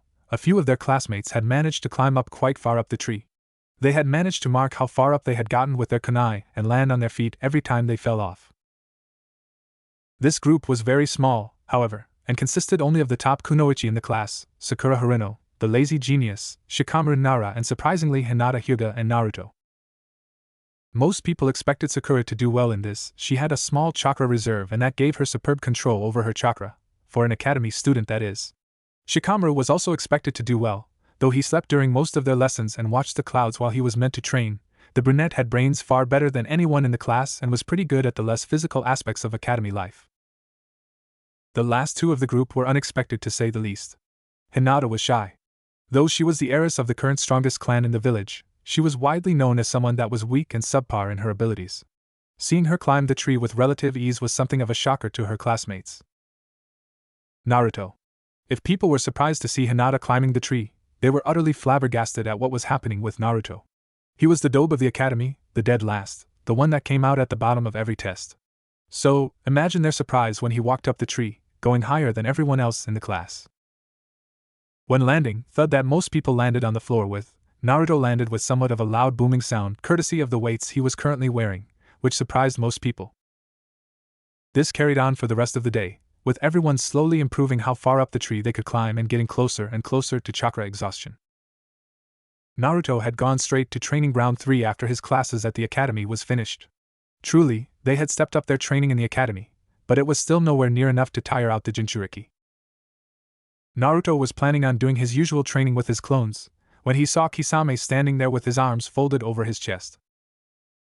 Naruto, come over here.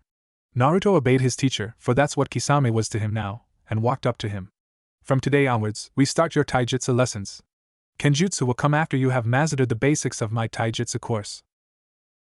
Right, make 2,500 clones. Naruto stared at him. Make 2,500 clones, Naruto. But wouldn't that many clones training at once kill me? Naruto asked, scared for his life for the first time. He came close to death quite a few times in his life, but never before was he actually scared of it. Don't worry. We are cutting your training time by half, to 5 hours per day, since you have to go to the academy now. That means the increase in clones only adds an extra 2,500 hours of training per day. The color slowly returned to Naruto's face. Crossing his fingers in the familial seal, he muttered, Shadow Clone Jutsu, and immediately, the entire area was filled with Naruto lookalikes, though there was a small clearing between the real Naruto and Kisame. Alright, your first combination. It's basic, but in a fight, it does the job. Left jab, right straight, and a left roundhouse. As he spoke, he gave Naruto a slow example of what the combination should look like. His arms and legs moved gracefully as he punched and kicked the air around him. You try it. Naruto tried to copy what Kisame did, but something felt wrong. He wasn't producing the same kind of destructive force that Kisame had produced, and his suspicions were confirmed by a shake of the head from Kisame. No, Naruto, you can't stop bet when each hit. It's a combination, meaning you hit one after the other. If you stop, you kill the momentum in your movement. Try again. Naruto did the motions again, going through them with much more fluidity this time. They felt stronger somehow, but he felt like something was still wrong. His hits were more powerful, but it didn't feel sharp or fast. Better, but still not good enough. You're standing on the spot while you're hitting. Once you hit your opponent, he's not going to stand on the spot, is he? No, he's gonna get knocked back. Rather than standing on the spot, you should jab, pivot on your left foot and step in with your right foot while you do the right straight. Straight after the straight, you use the momentum, pivot on your right foot and bring your left foot around to kick. Try again. He followed his instructions to a T. His punches seemed fine, but something was up with his kicks. When he pivoted on his right leg, he felt like he was falling backwards diagonally. Almost there. Straighten out your right leg when you pivot. Don't lean back when you're kicking, keep your back straight and raise your hips. Rather than going for their head, go for their ribs. Naruto nodded and did the motions for a fourth time, getting it right at last. Good. Practice for 5 hours with the clones, then head back home. While speaking, he slowly faded out in a white, misty glow. I could do without the theatrics. Naruto screamed after him as he shunshined away from the clearing. Ordering his legion of clones to get in lines, he started his daily practice, no longer feeling the effects of his weights. It had been 6 months since the start of the supplementary academy classes had begun for the 10-year-olds. Naruto had been progressing quite well. His chakra reserves resembled that of two Kage combined, thanks to the combined efforts of both the Kyuubi and his Uzumaki heritage. His genjutsu and ninjutsu were quite strong for someone still in the academy, especially his defensive ninjutsu. His kenjutsu was still subpar since Kisame hadn't gotten around to training him, and his taijutsu was the best in the village. Yep, Naruto Uzumaki had officially surpassed Meido Gai and the Hokage at taijutsu. He was constantly training under Kisame with a very large number of clones at his disposal, so right now, Naruto had a total training time of 260 years, give or take a few months. That was just the pure amount of training time though. It didn't factor in time to sleep, so truthfully, it would equal to something around 500 years of hardcore taijutsu training under Gai. Not only had he trained with his clones so much that his technique had become near flawless, he was also training with over 300 pounds worth of weights on, though that was still unknown to him. He was under the impression he was still wearing 110 pounds, not knowing that Itachi had added small amounts of weight to his existing weights every night while he slept. It was small enough that he didn't notice the change, but large enough that once it was accumulated over a long time, it would make him very, very fast. While walking down the road, he noticed a newcomer walking down the main street. He looked about to be about Naruto's age, but he was really tall, easily 5'9", so Naruto couldn't be sure. He wore what looked to be remnants of a simple black kimono, though it could hardly be called anything but remnants since it was so tattered, and had a katana strapped to his right hip, though from the length of the blade, it looked more like a nodachi. He looked muscular, but somehow gangly, with long black hair that looked wiry and was swept back roughly. He had a pouch for ninja tools on his right thigh, so Naruto could guess he was right-handed. From the angle he was standing at, the boy looked underfed and malnourished. Naruto decided to ignore the boy for now, but from the corner of his eye, he could see the villagers giving him the very same glare they reserved solely for him. That got Naruto's attention, and he decided to ask the boy why something like that would happen if he ever met him again. Usually, Naruto would sit near the back of the room so he could pretend to be asleep, while he actually paid rapt attention to what happened in class. Though people usually didn't believe him, he was actually quite interested in learning. However, this one September morning found Naruto seeking a seat beside a certain lavender-haired clan heiress. Why? Because he had noticed her stalking him for the past 4 months, though he was sure it was happening for much, much longer, and frankly he wanted answers as to why she was stalking him. Did she like him, or was she just plain creepy? As he sat down on the only seat next to the Hyuga girl, she was sitting on the outer edge of the bench designed for 3 people, so Naruto was sitting in the middle seat. He saw her start, and heard her let out a small eep. Though it was so quiet, he might as well have imagined it. He didn't know why, but she seemed to be cowering even more into herself than usual. Deciding to go right into the questioning, seeing as nobody but the stoic Shino was in class yet, he turned to her, intent on finding out answers, but lost himself in her pupilless eyes. Was she always so beautiful, or were his eyes playing tricks on him? Breaking out of his stupor with a sudden shake of the head, he thought it best to get the questioning over and done with before he got a bigger audience for his interrogation. "Hinata-san, why have you been stalking me for the past 4 months?" Naruto asked tentatively, not sure as to how the shy girl would react to being directly confronted. It's not been only 4 months," Hinata stuttered quietly, but due to his enhanced senses from being a Jinchuriki, he heard every word perfectly. "Okay, how long have you been stalking me for? And please don't stutter." "You have nothing to fear," Naruto reassured, hoping that kindness mellowed the girl out enough to get him some honest answers. "It has been 4 years since we started in the academy," Hinata replied, forcing away her stutter and willing her blush away, though her voice still stayed quiet. She could never get over her shyness, something her father had ensured by his mistreatment of her. "Okay, so you have been stalking me for the past 4 years. Why? What do you see in me that drives you to stalk one such as myself?" Naruto asked, somewhat afraid of the answer he was going to get. It took a while to explain everything, but she told Naruto of her treatment at the hands of her father, and the main branch of her family, how Naruto embodied the determination she seeked, how he was her ray of hope, and how she liked him. "Thanks, Hinata, you're the first girl that said something like that to me." Naruto hugged her lightly, not noticing the dark crimson blush that crept slowly up her face. Shino's bugs buzzed lightly, and he smiled lightly under the oversized collar of his trench coat, while Hinata promptly fainted. Irika came into the class an hour or so later to find it a rowdy bunch of newly passed students chattering loudly amongst themselves. Weird, they're usually chatty, but they aren't that loud. Must be their excitement over finally being able to graduate. Well, they earned it. Most of them passed the graduation exam twice. Irika thought proudly, reminiscing about how hard his students had trained over the past 6 months.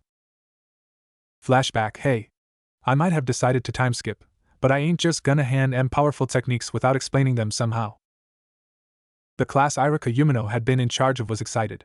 They had been taking his supplementary classes for just about 2 months now, so they were excited about this cool move Irika was going to show his class. Honestly, it had been hard work, but they had made much more progress during these 2 months of catch-up classes than they had ever done in the academy. Irika walked into the class to find a bunch of 10-year-olds looking at him expectantly, rather than chatting amongst themselves like they usually would. He chuckled. His trick of telling them he would be teaching them something interesting got their attention really fast. "Alright class, today I am teaching you nature manipulation." Combined shouts of "cool" came from his class, as he almost held his ears in pain. Years of duty as a ninja made his hearing quite sensitive. Irika walked over to each of his students and handed out what looked like small bits of paper. After he had handed everyone a medium-sized square, he went back to his desk and went into full lecture mode. "Before I teach you anything about nature manipulation, I am going to give you a lesson on them so you know what you are getting into." At this, everyone except Sasuke and Naruto groaned out loud. Even the stoic Shino managed a small sound of displeasure. "Of course I am. You didn't think you would get away without a lecture from me, did you?" "No, sensei," the class chorused simultaneously. Irika giggled softly like a schoolgirl and went into his explanation. There are 5 basic forms of elemental chakra. I say basic because it is possible to combine them later on through extreme control or bloodline limits, but that is far beyond the capability of academy students. Anyhow, people have a genetic affinity to a certain element, which is the easiest for them to master. Due to the high amount of chakra that is needed to use elements, very few ninja are capable of using more than 2 elements. The elements are balanced in a circle. Each element is stronger against one, but weaker against another. This is the natural order of the elements. When 2 jutsu of the same element collide, the one with more chakra in it will win. However, if there is a perfectly equal amount of chakra in the 2 jutsu, then they will just cancel each other out. This is known as the rule of counterbalance. Normally, when Irika gave them lectures, half of the class fell asleep. This time around, he could see everyone paying close attention, even Naruto and Shikamaru. "So what does the paper have anything to do with this?" Leave it to the class genius Shikamaru to ask the million-pound question. Irika chuckled. "These papers are specially made from chakra trees. These chakra papers react to the slightest amount of chakra. The way they react tell you what kind of chakra you have an affinity to." He held up a piece of paper much like the ones he gave to his class. Only a second later it burst into flames and burnt to ashes. "I have an affinity to fire, so my paper burns away. If you have an affinity to wind, it will be slashed to pieces. Water will dampen the paper. Lightning will crumple it slightly and earth would crumble it to small pieces of dirt." The class eagerly tested out their chakra natures, while shouting out their affinities gleefully. A large portion of the class had an affinity to fire, seeing as this was the land of fire they were born in. Irika-sensei, it seems I have an affinity to all 5 elements," Naruto called, displaying a row of 5 rectangular strips of paper that showed the 5 different reactions chakra paper was supposed to have upon coming in contact with chakra. "Well, it seems you have. No matter, it's rare, but it's possible for a person to have more than one affinity. Though all 5 is a shocker though, that's a great gift you have there, Naruto." Irika called. He was rather calm considering his student just demonstrated a feat not seen within the last 100 years. Lies, Nagato can do the same thing, and they're almost from the same generation. "Now, what I am going to teach you are basic D-rank elemental jutsu. They are all defensive jutsu, so there will be no fighting each other to test your jutsu out. Am I understood?" Irika asked the class in general, to be answered by a chorus of "Yes, Irika-sensei." Good. Irika handed each of them jutsu scrolls based on their chakra affinities, though he handed the Uchiha too, upon strict orders from the civilian council to hand him the lightning scroll regardless of what his affinity was, and fire scroll if his affinity was lightning, and he also handed Naruto one of all 5 of the scrolls, courtesy of his affinities being numerous. "Now get out into the playground, and practice your jutsu." Flashback end. Irika smiled, remembering how Naruto had been the first to not only master one of the jutsu, but all 5 of them before one of his classmates finished mastering one of them. Over the 4 months that he had spent practicing the techniques, he had also found a nifty trick that increased the strength of the jutsu. Snapping out of his reverie, he decided to humor his students and use the big teacher head jutsu for the last time on his class. "Shut up, you brats!" Irika yelled, feigning anger despite being pleased with his class. "You all passed your graduation exams and are now genin. I will announce the teams and your new Jounin sensei. They should be here to pick you up after lunch." Irika proceeded to announce the names of all the fodder teams, meaning teams 1 to 6. Team 7, Sasuke Uchiha, Sakura Haruno. Irika was cut off by a huge shout of glee and another of outrage. "Yay! No cookies for guessing correctly who these two individuals were. And Zaraki Kenpachi. Your sensei is Kakashi Hatake. Irika finished, as if he hadn't just been rudely interrupted. At his announcement, many looked confused. Who was this Zaraki kid? He certainly wasn't part of their class. Catching their looks of befuddlement, Irika decided to enlighten them. He is an orphan that has been enrolled into the ninja system recently, and has been taking personal catch-up classes on his own. He has passed the graduation exam due to sheer skill in taijutsu and kenjutsu. Ah, here he comes now. And lo behold, a tall raven-haired kid entered the class with a sword strapped to his side. It was the same kid he had seen in the street when coming to the academy, Naruto realized, and he looked quite scary from the front. Hope I ain't late, I kinda got stuck on the roads, Irika, knowing his reputation for getting into fights, just waved him on. He took the only available seat in the class, which happened to be next to Naruto. Naruto didn't bother talking to him, seeing as he wasn't talking to him, but it was kind of uncomfortable having people stare at the new student next to him, who decided it was a wise choice to wrap his hitai around his hand so that the metal protected the back of his hand. Weird, his hitai seemed smaller than normal. Teammate, Shino Aburame, Kiba Inuzuka, Hanada Hyuga. Your sensei is Kurinai Yuhi, no surprises there. Konoha had been looking for a good specialized tracking squad for a while, though the perverted leer that Kiba sent Hanada's way was quite infuriating to a certain Jinchuriki for reasons unknown to himself. Team 9 is still active, so Team 10, Ino Yamanaka, Shikamaru Nara, Chuji Akimichi. Your sensei will be Asuma Saratobi. No surprises there either, the Ino Shikucho team. Wait a second, Naruto called, aren't you forgetting something? Who am I with? Naruto, due to you being the dead last, you have been assigned a personal sensei. You are alone on a team with Kisame Hashigaki. Naruto scowled, why was he the only one with a one-man team? Well, at least he had Kisame to bail him out if need be. What a drag, Naruto drawled, making his best friend Shikamaru smirk. He was starting to rub off on the young blonde. It was 3 hours later than the appointed time for their Jounin sensei to come pick them up. All of the other squads were gone, other than Naruto. Who was this Kakashi, and why was he so late? And what the hell was that annoying tapping sound that kept grating on his nerves? Baka, will you stop? Sakura exclaimed, smashing Naruto over the head with a fist. Naruto immediately halted the pencil he didn't notice he had been tapping and muttered a small apology. Why let her bash you around? A deep, gravelly voice asked. Looking around, Naruto saw that the newcomer had spoken for the first time in the long day. You are obviously stronger than her, so why are you letting her do something like that? Zaraki, right? Naruto asked, not bothering with the customary honorifics. Zaraki only nodded slightly. Don't worry about it, I'm the dead last of the academy, so even though I want to, I can't actually do anything about her beating me up. What the hell? He's obviously lying through his teeth. No way in heaven or hell is he weak enough to get beaten around by a fangirl. Before Zaraki could make his feelings known though, he was interrupted by a door opening and 2 men walking through the door. Kisame! You're late! Naruto roared at his sensei. Oh, I got Naruto. They told me I had to train the dead last, but the idiots obviously just handed me the cream of the crop. Kisame mused out loud, not bothering to reply to his students' accusations. Sorry guys, Kisame and I got talking so we kinda lost track of time, Kakashi interrupted the rabid fangirl, who was obviously about to make some remark about Sasuke being the best and Naruto being the worst. Meet me on the roof. And with that, Kakashi was gone in a swirl of leaves. Seeing as you're not in an actual team, you get to skip the team test. You can start taking missions from tomorrow. I'll give you a note so you can take as many missions as you want without me being there. What annoyed Naruto wasn't the fact that his sensei left right after he said this, but all the while he was saying this, he was slowly vanishing in wisps of mist. Damn it! Stop doing that weird version of the Shunshin! Naruto roared, apparently at thin air, though he got a creepy chuckle as a reply. Naruto was in the mission center, with a scroll in his hand that was given to him by Kisame. He remembered what Kisame had told him the night before and scowled for a second.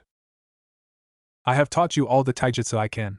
Technically, since I'm your official sensei now, I'm not allowed to teach you kenjutsu until you are a chunin.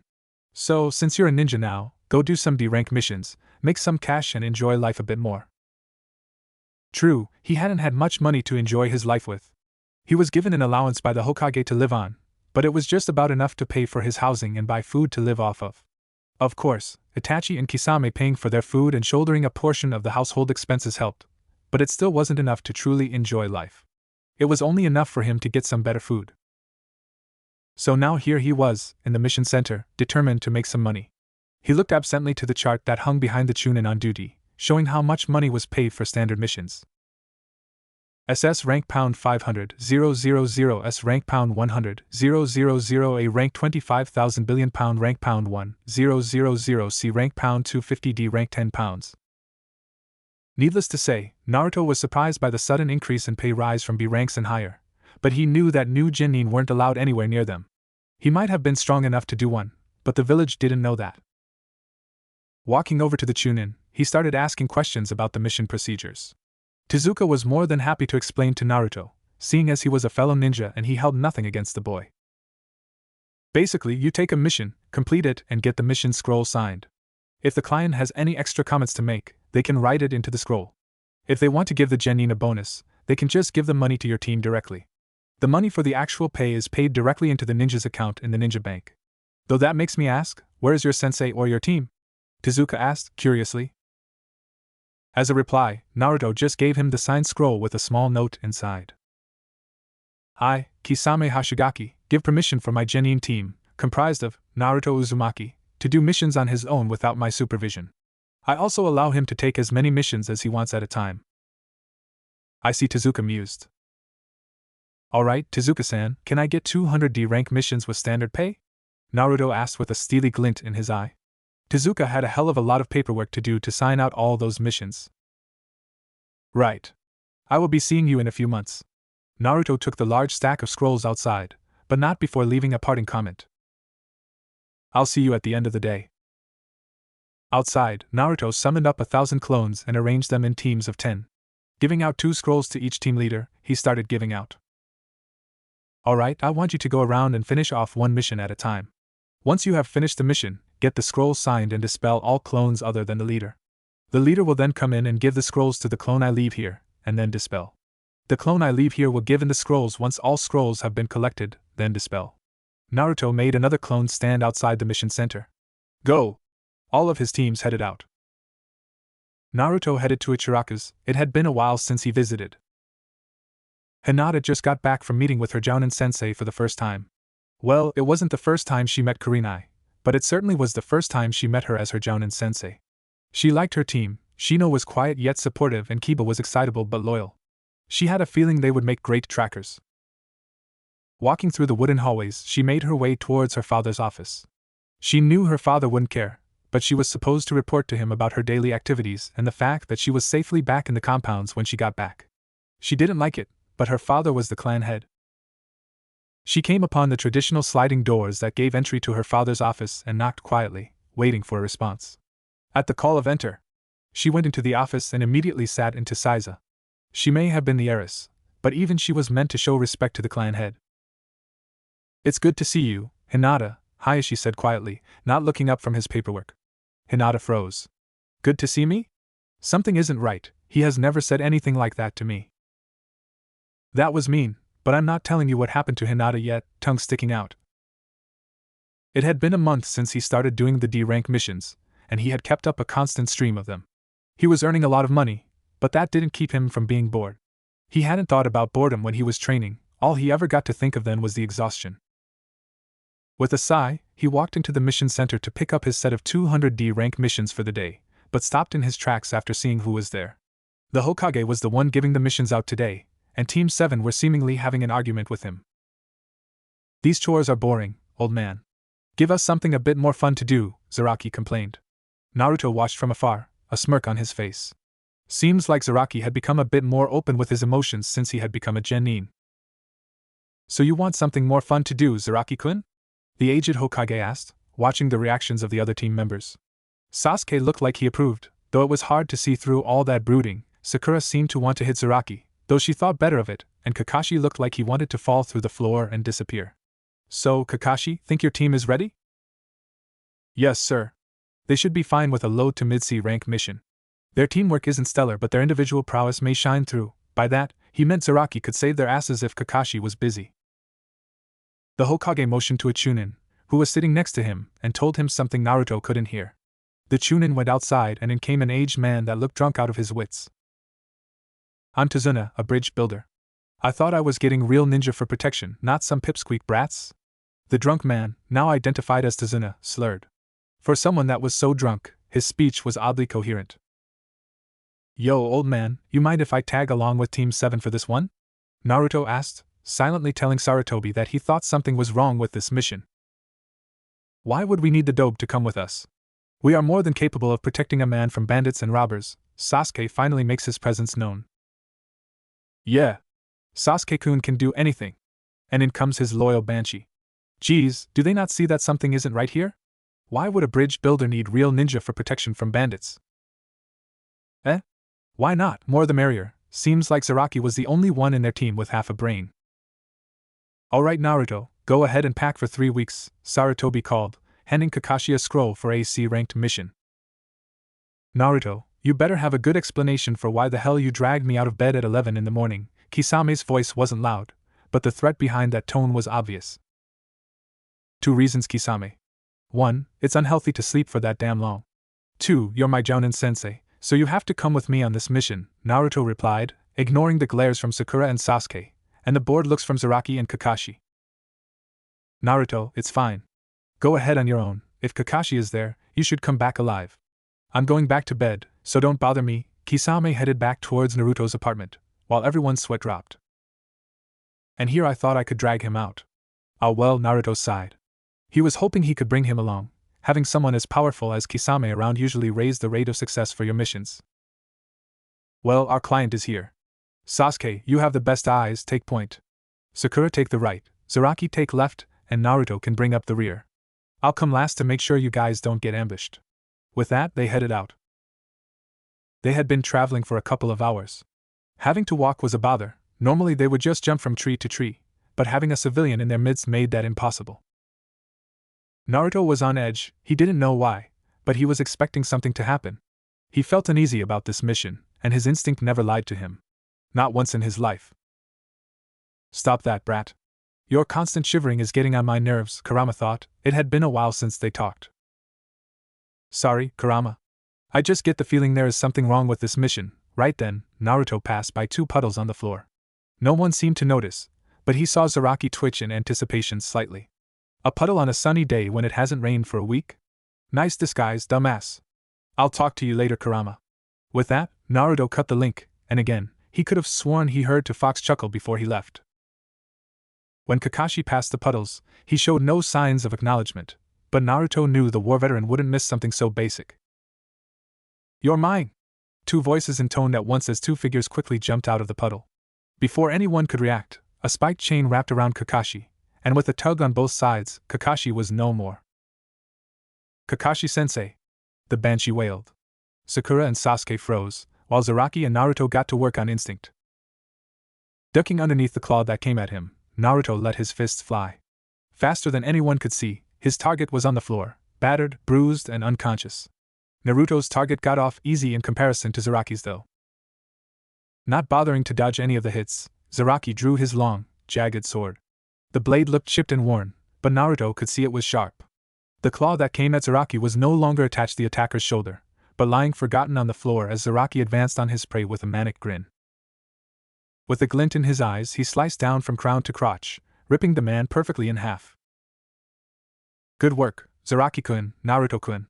Sasuke, I didn't think you would freeze up like that. Sakura, stop wailing, I'm not dead, Kakashi called from a branch high up in the canopy. Sakura stopped crying in the favor of looking at where the voice came from. You're not dead, sensei? Everyone held their ears in pain. The Harunos were truly blessed with piercing voices, and not in a good way. Of course he ain't dead. Human bodies get sliced up in fleshy chunks, not bits of wood, Zaraki called from where he stood, pointing to several pieces of splintered wood where Kakashi supposedly died. Alright, we need answers. Naruto advanced towards Tazuna, suddenly taking charge. His instincts told him something was up, and his instincts had never disappointed him. Why the hell are their enemy Chunin after you? They weren't after me, they attacked you. What should I know? Tazuna shouted back, though he knew he had been found out. All of a sudden, this pipsqueak brat was looking terrifying to him. Don't play possum with me, old man. Either you talk, or we abandon this mission. Your damn choice. Naruto wasn't in the mood for games. Zaraki sheathed his sword after he was done cleaning the blood off. Sakura got off the floor and Kakashi came back down to the floor from his high perch in the trees. Tazuna explained to the gathered ninja about his country, about Gato and the bridge. To them, the bridge was the only hope, the only way they were going to get out of that hellhole of a place. Wait a second, doesn't the Land of Waves have a hidden village of its own? Naruto asked, remembering one of the history scrolls Itachi had given him to make up for his lack of learning from the academy. It does, but Gato has taken over the village and given shelter to his missing Nin. We can't do anything about it, and it's given him more and more power over us. Tazuna was almost in tears now.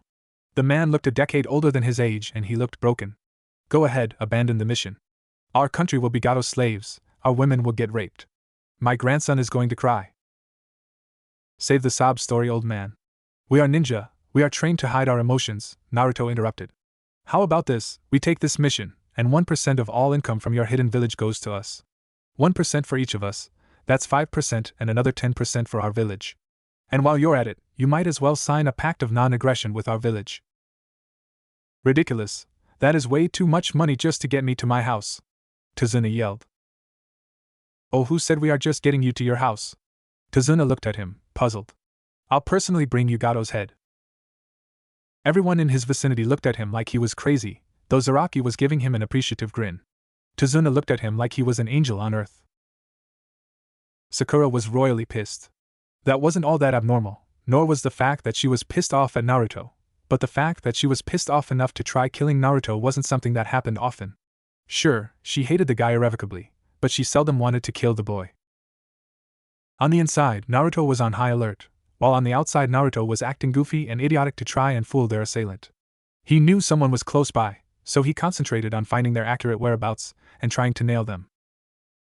Over there! With a battle cry, Naruto threw a kunai. Fortunately, the kunai found its mark and hit something.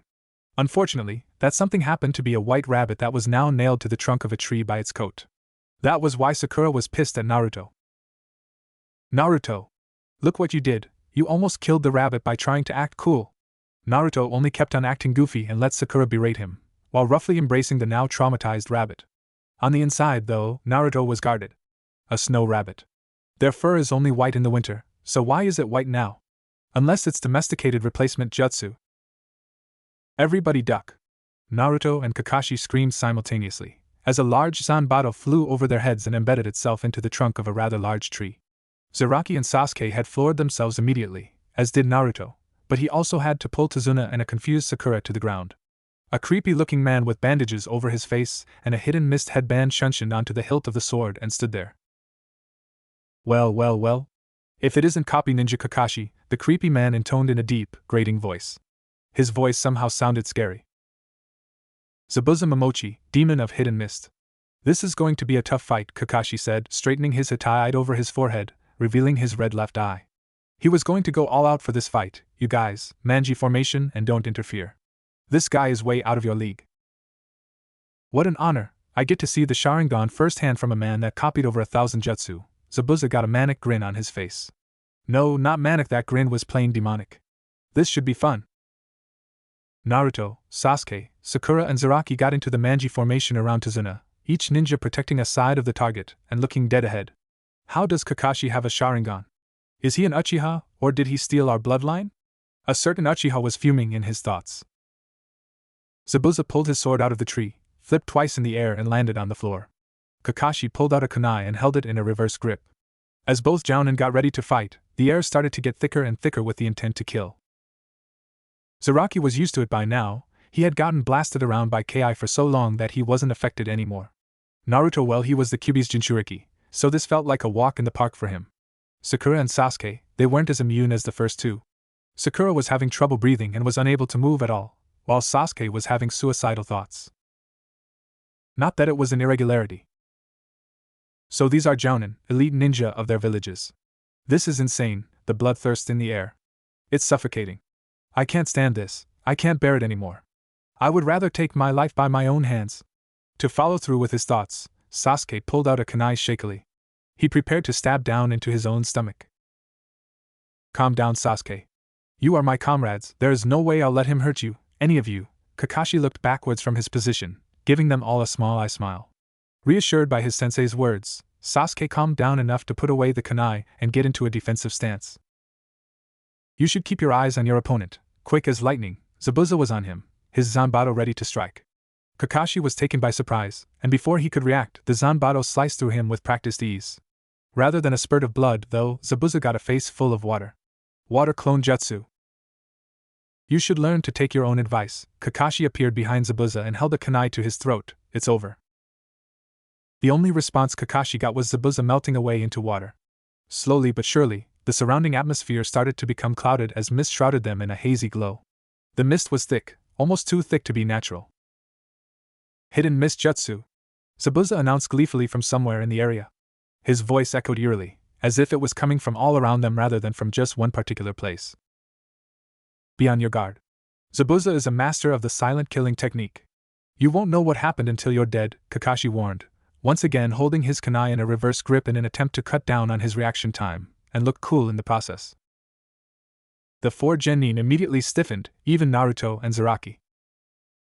8 choices: larynx, spine, lungs, liver, jugular, subclavian artery, kidneys, heart. Zabuza's voice rang out from around them, taking sickly pleasure in seeing his targets squirm. Now, which one should I go for? With one hand and half a tiger seal and his Zanbato held behind his back, Zabuza landed lightly within the group protecting Tazuna, intending to take him out quickly. That was not to be. As soon as he landed, he found a kunai embedded into his ribs, water seeping from the wound. Kakashi had seen the other jounin land inside the genin's defenses and moved as fast as he could to intercept him before he could kill Tazuna or one of the kids. The force of their mentor moving past them so fast made the genin stumble forward slightly. He drove the kunai as far as it would go into Zabuza's ribs, only to find out it was a water clone. I'm not that easy to catch, Kakashi, Zabuza shouted as he fell towards the Cyclopean jounin, swinging his massive sword downwards in an attempt to cleave his opponent in half, lengthwise.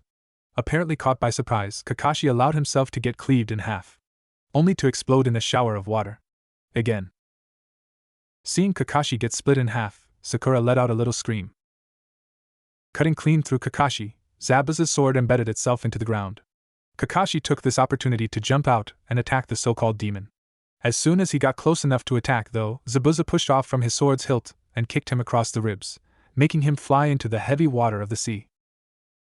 This water, it's not normal, it's dense shit, Kakashi thought. I got you now. Zabuza was running through seals as fast as he could, which, admittedly, was very fast. Water prison jutsu. The water rose up around Kakashi, forming a spherical prison around him, keeping him captive, while Zabuza's arm was inside the prison as well, keeping the water there.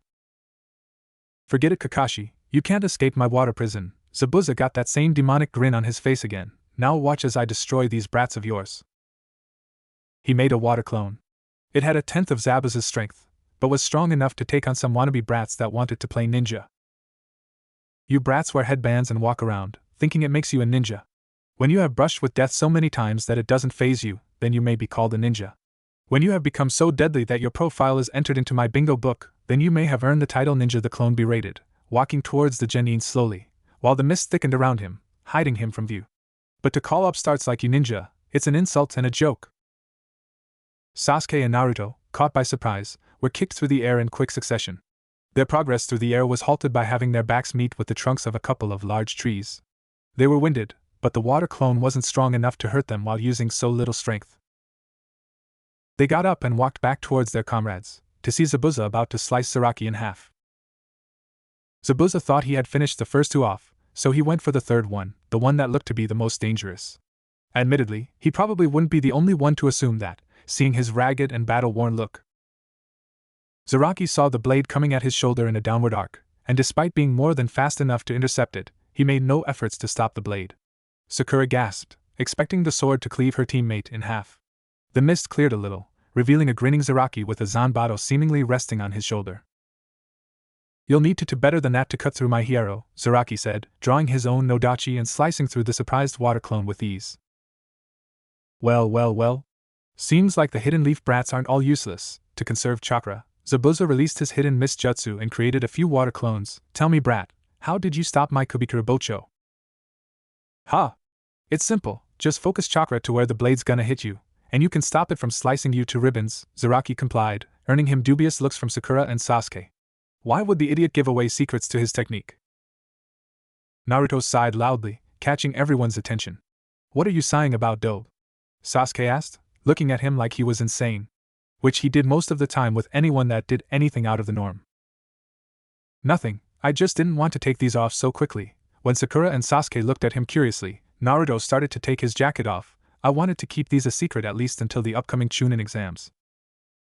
While all this was taking place, Zabuza stood there quietly, wondering what the blonde kid looked so calm about. After all, most genin weren't calm in front of certain death, so why was this kid so different?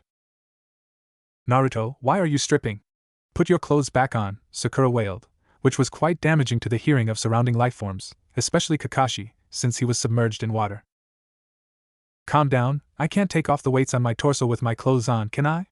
Off came the jacket, revealing large iron bars within a sash with pockets for the weights to go into. The sash covered most of his torso, along with two others that covered the entirety of his forearms. All in all, he looked to be wearing body armor consisting of weights. No wonder Naruto wore such a loose jacket and no shirt. How much you wearing? Surprisingly, it was Zaraki that asked the question. He wasn't one to usually start conversations, especially in a fight. The genin on his team had gotten to know quite well that their teammate lived for the thrill of the battle. Around 100 pounds last I checked. I dunno though, it never felt lighter even though I kept training, so maybe Kisame added weights without me noticing, Naruto answered, though he wondered why the other boy cared. It wasn't like they were going to fight each other. Yet. Zaraki licked his lips, unbeknownst to all other than Zabuza, who thought it gave the boy somewhat of a demonic appearance. Sakura and Sasuke looked surprised. They thought Naruto was utterly feeble, so being able to move normally with that much weight, how strong was he? Impossible, I would collapse if I had that much weight put on me, let alone more.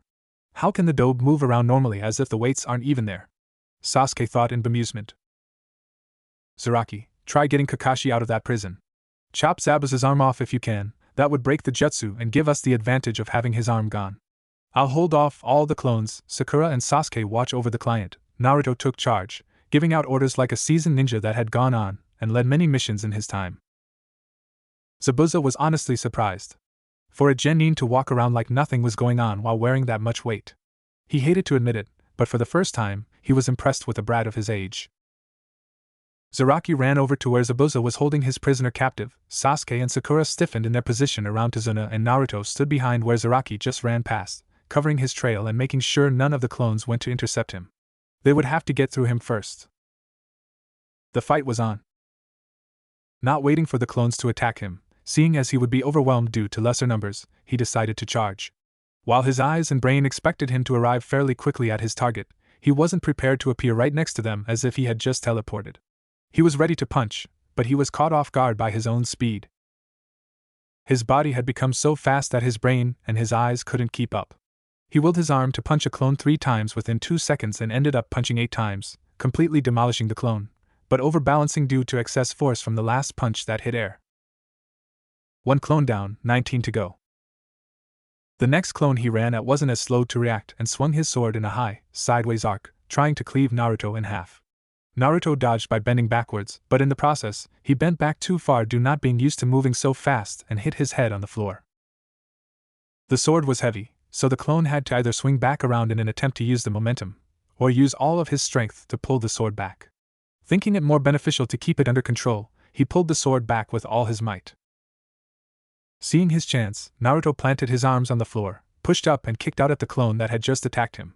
He kicked straight through his watery head and up into the air behind him. 2 clones down, 18 to go.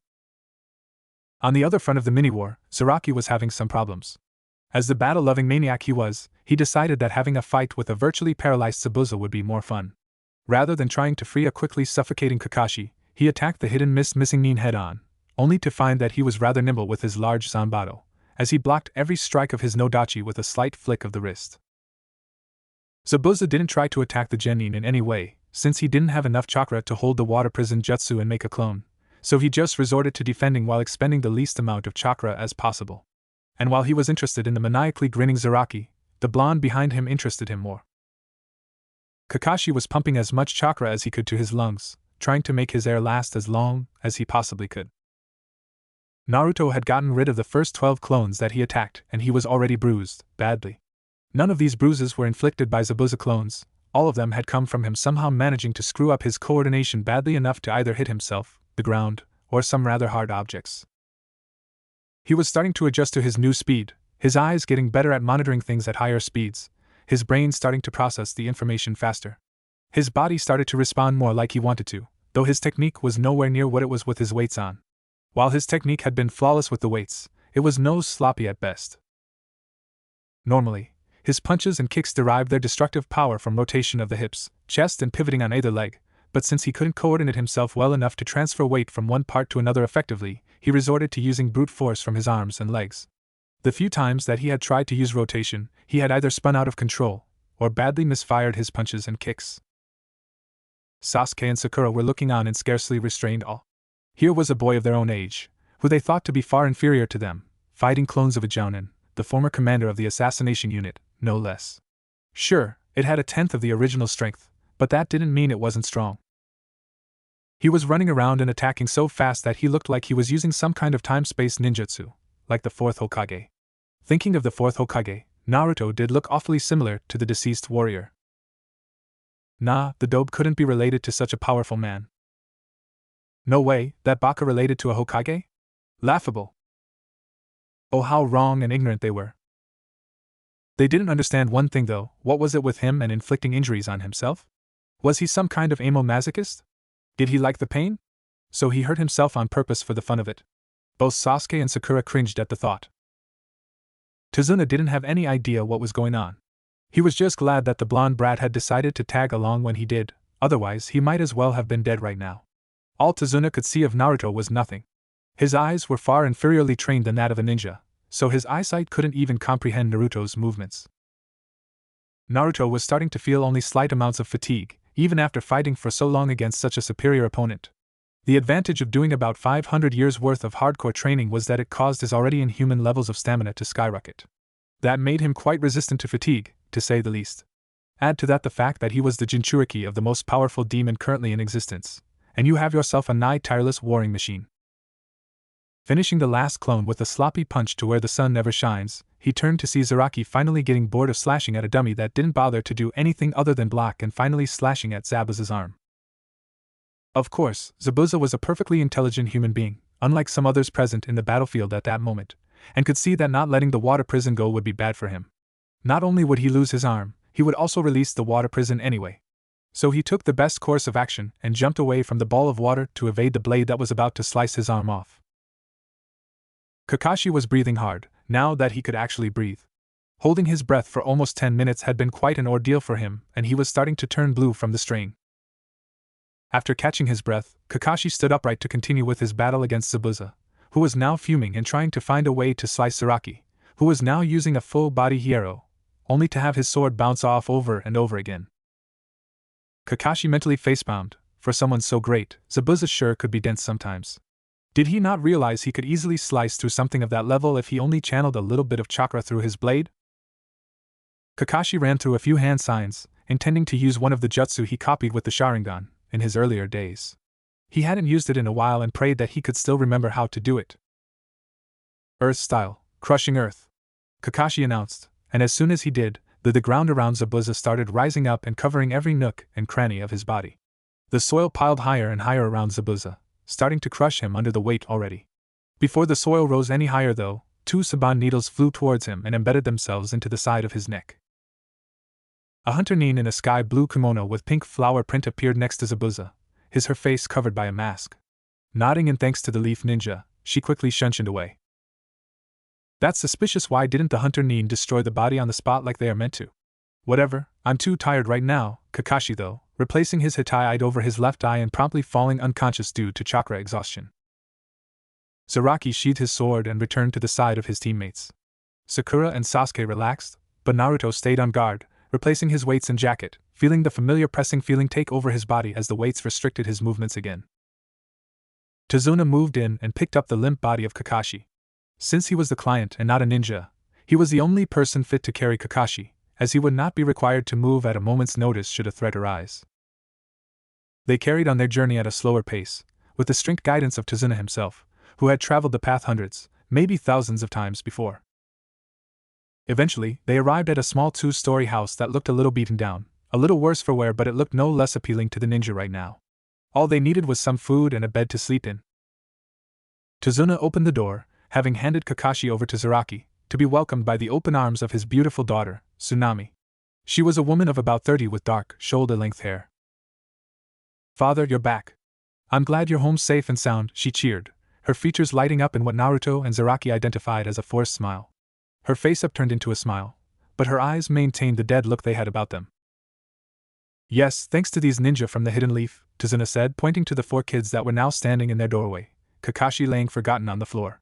Sakura looked quite bashful, Sasuke looked like he did all the work himself, which was utterly preposterous, Zaraki looked bored and Naruto looked like he wanted to sleep. "Ninja? They look like they're the same age as my Inari," Tsunami exclaimed, surprised by their young age. She still hadn't noticed Kakashi lying on the floor. Aren't they being supervised by an adult? "Kakashi-sensei overdid it a bit in the fight on the way here," Sakura said, pointing down towards the floor. Having noticed the poor Jounin for the first time, Tsunami rushed to the unconscious man's aid. With some effort, she pulled Kakashi on her back and hauled him over to one of the empty rooms to recover. They had survived the fight, but was this going to be the only one? Were they going to get out without casualty if they had to fight again? Would their enemies underestimate them again? Would they leave loopholes in their defenses again? So many questions, so little answers. Such is the way of life. The next morning dawned bright and cheery, the complete opposite of how Kakashi was feeling. Kakashi's mood was quite gloomy, and while that wasn't unusual for the war veteran, it was unusual of him to be feeling that way because of something that transpired recently. It was usually him reminiscing about the past that got him all sad and sentimental. Kakashi was currently laying on his futon, unmoving. His body was currently stuck in place, almost as if he was getting rigor mortis, due to the overuse of the Sharingan. Honestly, he had been using the bloodline for years now, and even after all that practice he had in using the thing, he could never use it for a long time without serious repercussions. He was also thinking about that hunter Nin that took Zabuza away, and he couldn't help but feel that something was wrong in that situation. Years of living on the edge had given him a sixth sense. He could feel it on his skin when a situation was suspicious. If his instincts were anything to go by, then they were still in mortal peril. He was still trying to figure out a way to train Sasuke and Sakura up to a point where they could live for more than a few seconds if Zabuza came after them, and he still needed to fix Naruto's problem with not being able to control his movements, and Zaraki's lack of formal training. Kakashi sighed. This was going to be a long mission for the temporarily paralyzed Jounin. It had been a few hours since Kakashi had woken up, and the residents of the entire house were now awake as well. Tsunami went about her business in the kitchens, preparing breakfast for Hilot. Tazuna got his things prepared. He wanted to go check up on the progress on the bridge now that he was back from collecting supplies in Konoha. Inari was still sitting in his room, moping about how depressing life was. The Genin were currently with Kakashi, discussing their current situation. "Say, Kakashi, did something strike you as weird about that hunter Nin that came to take Zabuza away?" Naruto asked. Kakashi had been pleasantly surprised to find that his sensei's son was far more mature and intelligent, not to mention stronger, than any of his files dictated. He was still ticked off about the boy not using honorifics or showing him any visible respect. Naruto was treating him as an equal. Yes, there seemed to be something weird going on. If my hypothesis is correct, Kakashi trailed off, ignoring Naruto's apparent disrespect for now. It wasn't the time to fight over something so trivial. He may not seem like it, but Kakashi was a highly calculating man, and he thought his actions through at all times. Sakura and Sasuke stiffened at Kakashi's words. They were expecting terrible news from their sensei, news that they knew they wouldn't like. Zaraki seemed to be grinning though. He thought he was going to get another good fight coming his way. Naruto only gave a resigned nod. "Yeah, Zabuza's probably still alive and now has a partner. This is going to be a hard situation to deal with," Naruto said, but sighed when Sasuke, Sakura and even Zaraki started giving him weird looks.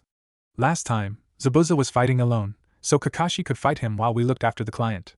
This time, if Zabuza has a partner, then one of us will have to fight. Kakashi will be in no position to fight another opponent on top of Zabuza when the time comes." "Yeah, but last time, you and Zaraki held your own against Zabuza, so what makes you think that you can't handle his partner? Honestly, how did Sakura ever manage to score so high in her academy exams? She was so dense." "Because last time, Naruto was fighting clones. They weren't nearly as strong as Zabuza and nowhere near as intent on his death as the real one would have been. I was fighting him while he was stuck on the spot, so you can't really call it a fight." Naruto was right in thinking Zaraki was the only one in the group that had any brains, and certainly was the only one with any real combat experience. He sounded disappointed about something when he said it wasn't much of a fight though. "Correct. If I fought Zabuza's partner without my weights on, I would get slaughtered by fighting so sloppily. If I am to fight any opponent that is concentrating on me and has the resolve to kill, I will eventually wind up dead, Naruto continued Zaraki's explanation. So what do we do? Sasuke asked. So we train, Kakashi said, with his trademark eye smile. Zaraki, we need to do something about that kenjutsu of yours. While it is good, we need to fix up the kinks and give you an actual style and some attacks to learn. Sasuke, Sakura, the best I can do for the two of you right now is teach you better chakra control so that you are ready for future jutsu I will be teaching you. As for you, Naruto, we need to do something about that taijutsu of yours. Don't worry about me, Kakashi. Go train your students, I am not your liability, Naruto replied, standing up to walk away. Besides, if what I am about to train in works out, I can probably beat Guy in a pure taijutsu fight, provided he doesn't use the 8 gates on me. Besides, I doubt you have enough knowledge on my bloodline to train me. Kakashi's visible eye widened at the insinuation. A mere genin beating Mato Guy at taijutsu? Preposterous. Kakashi knew firsthand just how monstrous that man's strength was. Even among the Jounin, he was considered in a league of his own when it came down to taijutsu, just like Kakashi was revered for his skill in ninjutsu. It was his last comment that made him curious, though. Naruto had a bloodline limit? One that Kakashi couldn't help him with? Now that was funny. Kakashi was probably the one with the highest chance of being any help with a bloodline, considering he had one of his own. You mean that fire jutsu you showed off in the academy? Sasuke asked scathingly. He was still annoyed about the other boy not teaching him such a powerful technique, one that could help him beat Itachi. No, the Azure Dragon's Wrath wasn't a bloodline limit, just a jutsu from my clan. I figured that out after I realized that I had an actual bloodline limit, not just a jutsu, Naruto said, turning his back towards the group and starting to walk towards the door, thinking of his encounter with Itachi. Over the months, Itachi had been telling him about the Rinnegan when he could find the time.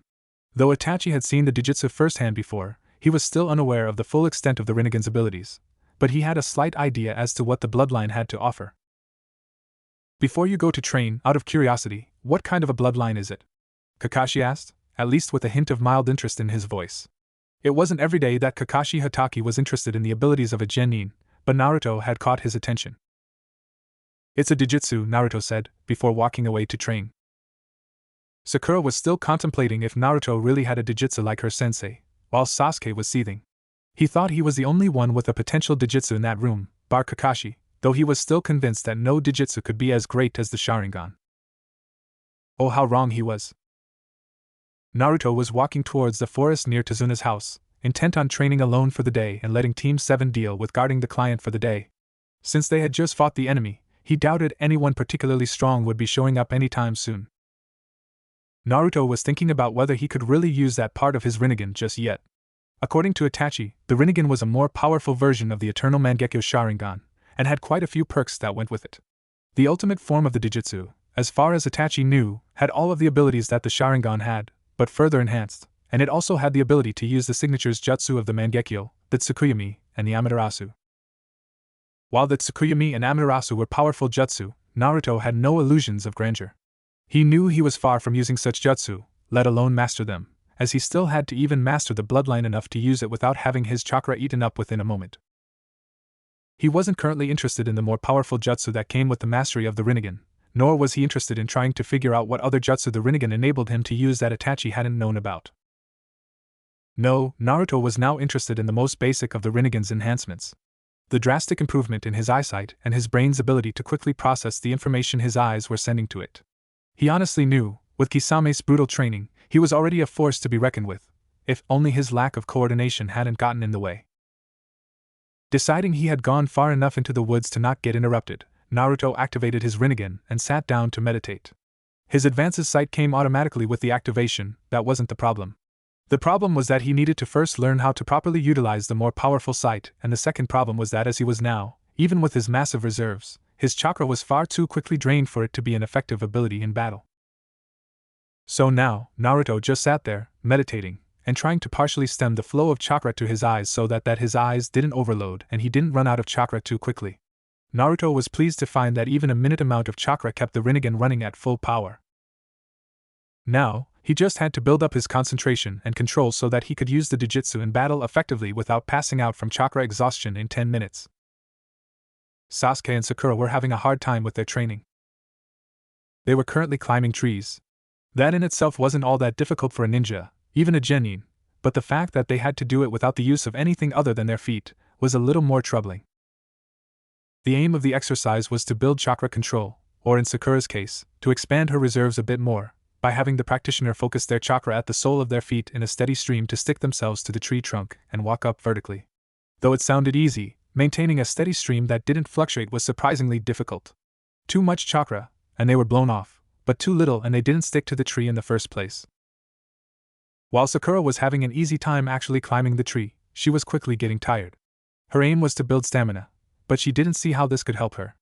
As for Sasuke, while he was having a hard time getting very far up the tree, he still wasn't breathing hard. Zaraki was training on the water. Standing on the water was far more difficult, as one not only needed a greater stream of chakra to stay afloat, but also needed to adjust the amount of chakra as the water moved beneath them.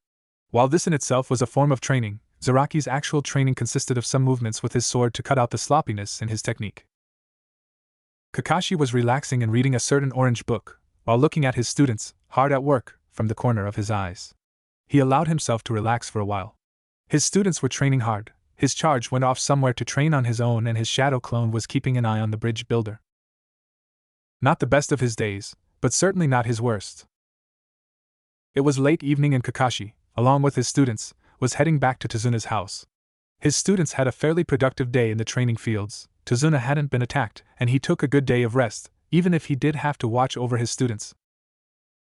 Surprisingly, not a single argument broke out that day. Sasuke was keeping his big mouth shut. Zaraki didn't care for picking a fight with Kakashi, and Sakura didn't try to steal Sasuke's heart, which scared Kakashi to an extent. She never went a day without going at Sasuke. Walking through the door, with his team following behind him, he saw that Tazuna had just gotten back from a hard day of work from the bridge. He looked tired but happy. Working on the bridge seemed to rekindle that fire of hope he had inside him.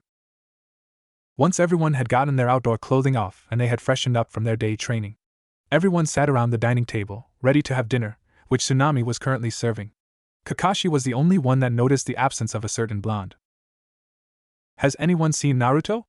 Kakashi asked, looking towards his students first, then towards their clients. Everyone shook their head. "Now that you mention it, we haven't seen him since he left to train on his own," Sakura said, though she didn't sound the slightest bit concerned. Naruto may have earned a slight bit of respect from her, but she was still a hopeless Sasuke fangirl. "This is bad, he might have been attacked." Kakashi wasn't one to panic, but he knew that if they were going to survive the second battle with Zabuza, Naruto would be a key asset. Sure, Zaraki and Sasuke could hold their own in a fight, but frankly, they were no match for a Naruto primed for combat. Kakashi's worries were quenched, though, when he heard a strained voice from the doorway. "I'm fine, stop panicking," Naruto said feebly, his voice telling them he was everything but fine. Kakashi quickly rushed towards him and supported his weight as he slowly limped his way over to the dining table. Kakashi slowly lowered Naruto into an empty chair. Zaraki was the first to notice something odd with Naruto. His eyes were closed tight, as if his eyes hurt for some reason. It wasn't obvious, but there seemed to be some traces of blood underneath his eyes as well. "Oi, what happened to your eyes?" Zaraki asked. "I sympathize with Kakashi here, overdoing it with a Dijitsu is not a good idea. My eyes are so tired I can't open them, and I have never been so low on chakra in my entire life," Naruto replied scathingly, his eyes still screwed shut. "Naruto, are you sure your eyes are just tired, or is there some kind of other injuries?" Kakashi asked, concerned. He had just noticed the remnants of blood. "No, I am quite sure it's just tired. There was some damage to my ocular veins due to overflow of chakra near the beginning of the training, but that was fixed by my tenant," Naruto said cryptically, so that nobody other than the experienced Jounin understood what he meant. Kakashi nodded, did a couple of hand signs and placed his hands over Naruto's eyes, his hands glowing green. "I am no expert healer, but I can provide some relief for tired eyes. If there was some other kind of damage, I don't have the expertise to heal that," Kakashi explained his actions. "Wait, Kakashi-sensei, why don't you heal yourself then?" Sakura asked. Really, how had the girl been the top of her class? "Because my eyes aren't tired, Sakura. I am suffering from side effects of chakra exhaustion. My body has stiffened up and you would need someone of around Lady Tsunade's level to heal something like that effectively," Kakashi said. Once Naruto's eyes were healed up, everyone got ready for dinner. Even the resident emo, Inari, who could even give Sasuke a run for his money, came in to eat dinner with everyone else. He was, however, still adamantly silent and refused to converse with anyone, but nobody minded the rudeness of the young boy of 8. Everyone ate in peaceful silence, with the odd comments and questions here and there. All was peaceful, until Inari slammed both of his hands down on the table. What is wrong with all of you? When everyone looked at him in confusion, he continued. Why do you keep on fighting? Are you all suicidal? Can't you see Gato is too strong? Inari was shouting as loudly as his vocal cords would allow. What makes you think Gato is strong enough to beat us? Naruto asked, curious. The boy seemed to have a look in his eyes that Naruto was very familiar with, a look he himself had in his own eyes in his younger days, though Naruto's eyes had looked far more weary than Inari's. Stop playing hero, there are no heroes in this world. Gato is rich and he's strong, he'll kill you all. Inari wailed, starting to rival a certain Haruno in volume. Tsunami decided to step in and help out her son. You'll have to forgive him, he lost his father, and Gato's reign has been particularly hard on him. Though she was defending her son, her voice held an underlying tone of warning, directed towards Inari. Inari, however, didn't catch the warning and decided to continue on his rant. You don't know how hard life can be for some of us. All of you have parents, people that look after you. You live in a rich village and play with your friends, have good food to eat whenever you want. What right do you have to interfere with our lives? Zaraki had had enough crap out of the boy. He stood wordlessly and took the sheathed nodachi in one hand. He quickly drew the blade and aimed to behead the brat in front of him. An inch away from his target's neck, Zaraki found that he couldn't move his arm. Looking at his forearm, he saw Naruto's hand holding it in place. Why'd you stop me, Naruto? Zaraki asked, only to receive a shake of the head from the blonde. With a grimace, he put his blade back into the sheath. You of all people have more than enough reason to beat the brat to oblivion.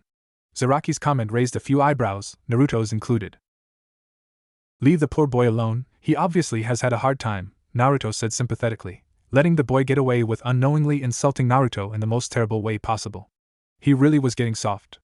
Zaraki, while we are on the subject, just how do you know about me having more than enough reason to kill the boy for his statements?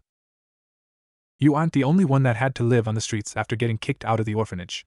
I got kicked out a couple years after you did, Zaraki explained, much to everyone else's surprise. Both Naruto and Zaraki were thrown out of the orphanage. I saw you on the streets a couple times, but we never actually met. That explains things, Naruto said. Just because you got kicked out of an orphanage, you think you had a hard life. Inari obviously wasn't getting the message that his life wasn't, I repeat was not, hard in comparison to the ninja in front of him. Well, he was only 8, and he was traumatized. Much to everyone's confusion, Naruto and Zaraki burst out laughing. They continued to laugh for a minute or two, rolling around on the floor and cracking up like they just heard the best joke in years. What was said in that dining room would leave Inari, Tazuna, Tsunami and Sakura scarred for the entirety of their lives. There were many surprises in store for the group that night, one of which was Sasuke being the first to start the storytelling. Tell me, kid, why do you think your life is hard? Sasuke asked, knowing full well what he was going to say. My father, my hero, was killed in front of my eyes. He only tried to help the village, but he was murdered because of it. Inari shouted. He definitely wasn't getting the message that it was about time he stopped. He ignored the warning looks of his mother and grandfather. So you think your life has been hard just because your village is poor and that your father was killed in front of your eyes? Sasuke asked for confirmation, and getting it in the form of a nod. Think about this, did you have to watch your entire clan get murdered in front of your very eyes in a single night? Did you have to watch your parents get killed in front of your eyes, knowing you won't have anyone in the world anymore? Do you have to live with the knowledge that the killer of your clan was none other than your very own brother, the brother that you loved, trained with, competed with, the same brother that bandaged up your ankle and carried you on his back when you were injured? Did you have to watch your parents die over and over again for 3 days straight, until your mind broke from the strain? Do you live with the knowledge that the only reason for you to still be alive is to kill that very brother of yours? No? Well, I do. Sasuke shouted, his voice rising in crescendo from the start of his speech. Everyone with the exception of Zaraki, who didn't care for blood, gore or death anymore, Kakashi, who had seen wars, so he was no stranger to death or despair, and Naruto, who already knew more details about the Uchiha massacre than even Sasuke, was utterly shocked beyond words. Here was a boy barely 3 years older than Inari that had gone through the same thing Inari had, only multiplied 100-fold. Did you have your best friend, the girl you loved, your father figure taken from you, one by one as if fate was playing a cruel game of shugi with your life? Do you still live with the knowledge you could have prevented those deaths if you only weren't so weak or so arrogant? Kakashi asked, eliciting a shake of the head from the young boy. Another man that knew true despair. Zaraki went next. Did you kill to survive? Did you ever get so hungry that you had to eat the raw flesh of those you killed? Zaraki asked. Some of those with weak stomachs, Tsunami, Sakura and Inari for example, looked green and ready to throw up. Sasuke and Kakashi looked sympathetic, while Naruto looked mildly interested. Did your parents try to kill you because they were afraid of your strength? Did you kill your own parents to stop them from trying to kill you? Inari was starting to get the point that he lived in heaven compared to these guys. Naruto sighed. I guess it's my turn, huh? I will warn you now, if you have a weak stomach, you want to leave the room now. If Zaraki's story didn't make you puke, mine will. Sakura and Tsunami needed no further warning, they promptly left the room. You tell me that your life is much harder than mine, right? You lost your father at a young age and you live in a poor village. You think that's a hard life? Inari was seriously starting to get scared. He was getting a taste of what life really could be for some people. He hated to imagine what it would be like to live a life far worse than his own. At the age of 5, I was kicked out of the orphanage. I lived on the streets, going from trash can to find enough food to live off of. I usually had about one scrappy meal in 5 or 6 days, and that was when I got lucky. Naruto got up and started to take his jumpsuit and weights off. Sasuke, Kakashi and Zaraki hadn't noticed it before because of the mist and the situation, but not an inch of Naruto's skin was spared from scars. I have been beaten almost every day of my life. A normal adult would die 3 times over in a day if they had the same injuries as I did. Thankfully, due to some circumstances, I heal faster than any human alive, Naruto explained. You tell me, brat, have you ever been looked at like everything that went wrong in the world was because of you? Have you ever been beaten by adults, by other ninja? Have you ever had people stab you through the lungs, or the liver? Have you ever had people partially chop your limbs off? Have you ever been tied up and left to burn to death? Have you ever been electrocuted with enough electricity to power a district? Sasuke and Kakashi had seen and heard some bad things in their life, but this easily took the cake. Zaraki had lived a portion of his life by eating raw human meat, but even he looked green. Tazuna was already throwing up, and Inari looked to be about ready to follow his grandfather. So remember, brat, never again tell Naruto Uzumaki that he doesn't understand what a hard life entails, or it's the last time you will ever say anything, Naruto warned, going up to the room he and Sasuke had been assigned. Sasuke followed the other male upstairs. When they got up the stairs, they heard the distinctive voice of Sakura crying, but decided to ignore it for now. Naruto walked into their temporary room, followed by Sasuke. Naruto didn't know why, but he thought Kakashi had made a big mistake by putting him and Sasuke in the same room. Naruto, Sasuke started, referring for the first time in his life to Naruto by his given name, rather than some derogatory term. What you said downstairs, was it all true? Yeah, all of it, Naruto answered absent-mindedly, getting into his futon and lying down.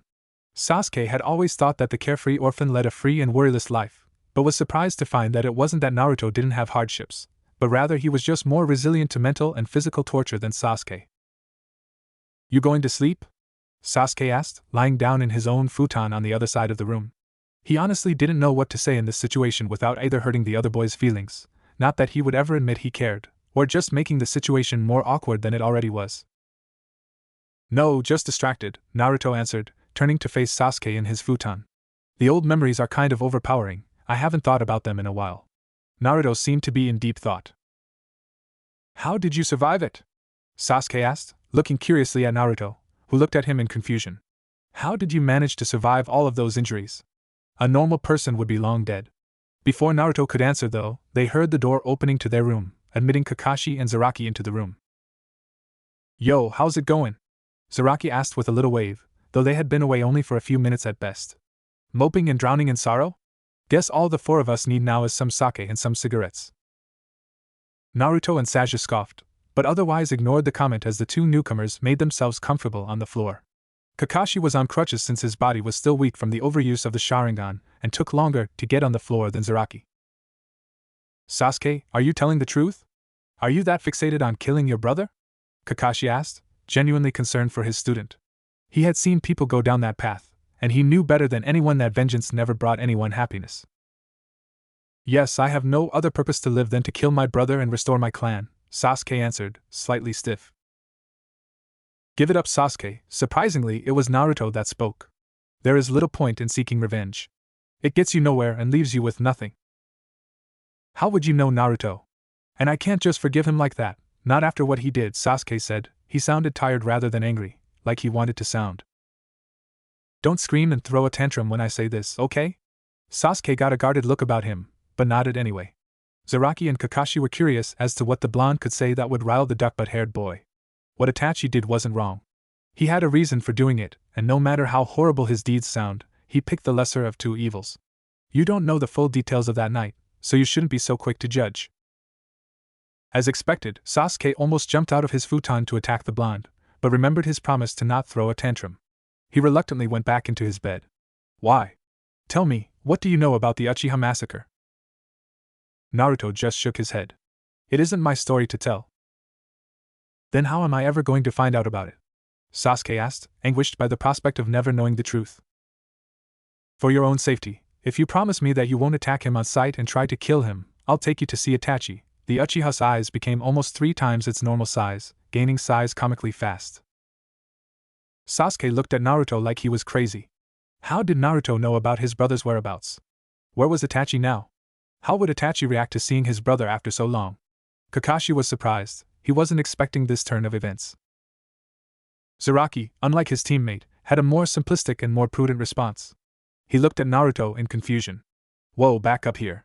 Who is this Itachi you're talking about? Is he strong? He asked, trying to make sense of the turn of events. Naruto looked inquisitively at Sasuke, as if to ask if he was going to be the one to explain. Sasuke shook his head and motioned for Naruto to carry on. Itachi Uchiha is Sasuke's brother. He was a genius, even among the Uchiha, and swiftly rose through the village's ranks. He was an ANBU captain by the age of 13. A couple of years ago, he killed the entire Uchiha clan in a night and ran away from the village. The only one left from that night is Sasuke, Naruto explained, then, remembering he hadn't answered the other boy's question, continued, yes, he is strong. No single ninja kills the most powerful clan in Hidden Leaf in a single night on their own by being weak. Zaraki nodded his head, indicating that he understood the events. Naruto, how do you know the whereabouts of Itachi? Kakashi asked, legitimately curious as to how the boy came to know about such sensitive information. The village had been seeking that information for the last 2 years in an attempt to find the teenager that had weakened their village to such an extent. That is a secret that I can't tell you about just yet, Naruto replied, grinning madly at the look Kakashi gave him because of the answer. It's about time that we get to bed. Kakashi, Zaraki, we will see you next morning. Kakashi and Zaraki got up from their spots on the floor, Kakashi again getting up slower due to his stiff body, and promptly left the room in silence. Sasuke and Naruto lay there for a while, not talking or doing anything, trying to go to sleep. Naruto tossed and turned, but the memories of his past just wouldn't leave him. He was trying his best to just push the memories away and forget them, but the harder he tried, the more the memories taunted him. Naruto, you still awake? Sasuke asked from the other side of the now dark room. He heard the tossing and turning, so he was pretty sure Naruto was either having a terrible nightmare and needed to be woken up, or was still awake. Still, he was satisfied to hear a grunt coming from Naruto, signifying that he was indeed awake. You haven't told me, how did you survive the torture? Depends. Can I trust you with S-rank secrets? Naruto asked. Sasuke sat up bolt upright and looked at him incredulously. What was he talking about? S-rank secrets? Those were all punishable by death. How did Naruto come across such a thing? You can trust me. I don't plan on leaving the village anytime soon. But isn't the revelation of any S-rank secret punishable by death? Both of us will get killed if they find out about this. Sasuke sounded slightly panicked. Only slightly. No, it's fine. I am exempt from the execution since the secret and the subsequent rule banning it from being spoken is for my safety, thus I am allowed to tell anyone I deem worthy. Naruto said, while the look on his counterpart's face was getting more and more dubious. You remember of the QB incident 11 years ago, correct? Sasuke nodded. They told us in the academy that the QB was killed by the 4th Hokage. That was a lie. The QB is a demon lord far too powerful for a human to kill, so the 4th did the next best thing and sealed the beast in a newborn child. Me. Sasuke's eyes widened, almost becoming as wide as it had when he was told he was going to get a chance to meet Itachi. Due to Kurama, that's the QB's real name, being sealed inside me, I heal faster than pretty much anyone. That doesn't mean that my injuries heal instantly, it's just that if I die, he dies too, so he does whatever is necessary to keep me alive. It's painful, and Kurama healing me over and over again is a slow process, but he keeps me alive. Sasuke collapsed back onto his futon, trying to take in everything he had been told. Naruto knew it wasn't easy for the guy to accept something so drastic so easily, but at least he wasn't calling him a liar or demon child. Yet. Sighing, Naruto tried again to sleep, and this time the comforting darkness overtook him. A week had passed since they had gotten to Tazuna's house. Kakashi had healed nicely and Team 7 was doing well with their training. Sasuke could stand on water, Sakura could walk on water for a few minutes without breathing hard, and Zaraki's swordsmanship was becoming a lot more disciplined. Naruto had trained himself too, and he could keep his Rinnegan active for long periods of time without any severe drawbacks. Currently they were all, minus Inari, having breakfast at the dining table and conversing about what they were going to do that day. "I think we all should go with Tazuna today. Something tells me that something is going to happen today," Naruto suggested, eating another spoonful of his cereal. When Sakura looked at him doubtfully, he continued, "Trust me on this, my instincts have never let me down." "So what are your instincts telling you now?" Kakashi asked curiously. "That Zabuza and his partner are going to attack Tazuna today," Naruto answered simply, still eating his cereal at a normal pace, which for him meant that he was eating 5 times the amount that Sakura was eating. "But we should leave a clone or something behind, just in case they come after Tsunami or Inari to take them as hostages."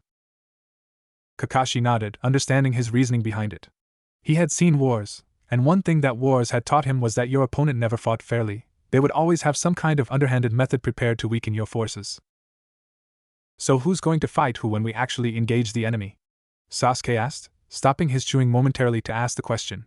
He too was digging into his morning cereal, though not as hastily as Naruto. "I will hold off Zabuza to begin with." Before he could continue, he was interrupted by Sakura. "Why would you fight Zabuza? It should be Sasuke that fights him." Naruto had his hopes up after the display the night before, that Sakura would understand the fact that life wasn't so simple for them. Apparently, the way Sakura coped with those revelations was to act even more like a fangirl towards Sasuke. "Because I know I won't be killed immediately against Zabuza, so I can hold him off for a while," Naruto explained, trying to stick to reason and not let the demeaning comments from Sakura rile him up. "Wait, what will I be doing?" Kakashi asked, slightly surprised that his charge was planning on fighting the stronger enemy while Kakashi was still here. "Simple. You are fighting his partner," Naruto answered, while everyone in the room gaped at him. "Wait, why the hell is Kakashi fighting his partner when Zabuza is obviously going to be stronger?" Sasuke asked in outrage. He was starting to warm up to Naruto, but that didn't mean he understood everything about the Jinchuriki, and neither did it mean that he followed Naruto's thought process. That last statement left him more than a little confused. "It's simple logic. Zabuza's partner's abilities are unknown to us. For all we know, he is too strong for any of us to handle. Kakashi is the strongest of us at this." Kakashi smirked a little. "So he still thought Kakashi was stronger than him? So we let him deal with the unknown. If we find that the partner isn't all that strong, then Zaraki and Sasuke can double-team him while me and Kakashi take out Zabuza. Sakura is the weakest of us, so she protects Tazuna at all times and doesn't interfere in the fighting." "I see. I should have thought something this basic up myself. But credit where it's due, it's a pretty solid plan," Kakashi complimented, eliciting a shake of the head from Naruto. Kakashi looked at him questioningly. "It's not solid. It has one major flaw." Naruto stopped eating for a moment and held up his index finger. "What if there is a large enemy force other than just Zabuza and his partner?" "Stop thinking so much. We will figure something out when we fight," Zaraki interrupted, and everyone went back to their breakfast, not talking to anyone around them. The group walked towards the unfinished bridge in a loose formation, with Zaraki and Sasuke at the front, Sakura and Naruto on either side of Tazuna, and Kakashi right behind the client. They had decided to take Naruto's advice and follow the bridge builder to work, leaving only a few clones behind to protect his family. Naruto was on edge, and like every other time that he was in a situation like this, Kurama started to grumble. "Brat, for the last time, quit your shivering," Kurama shouted in his mind, making his head hurt a little. Normally, his head only started hurting if he talked to Kurama for a prolonged period of time, or if the demon lord felt like screaming at his container. "I'm not shivering, just thinking about the possibilities. I have to hold Zabuza back. What if I wind up dead?" Naruto thought back, still not calming down. Either the people around him didn't notice him getting so wound up or, in Kakashi's case, decided to ignore the nervousness. "Don't worry, brat. I don't think anyone can actually kill you. Remember, I healed you from a punctured lung and heart before, though it was painful for you, brat, and it took a long time to properly heal," Kurama thought back, trying to pacify the Jinchuriki. "So you can heal a decapitated head? That might be a problem." "Thanks, that really helps," Naruto mentally answered. Seeing the bridge come into view, he cut the mental link. Something wasn't right about the bridge. Wave Country was a coastal country, so the swirling mist was ever present, but the mist around the bridge was way too thick to be natural. There also seemed to be pained groans and sounds of metal slashing through flesh being emitted from the village. The ninja had no time to ponder this, however, as Zabuza and a masked hunter nin came into view, walking side by side out of the mist. Zabuza's kubikuribocho was strapped to his back. He still wears camo trousers and no shirt, with the harness for his sword going around both shoulders and one side of his stomach. The hunter nin was wearing more clothes.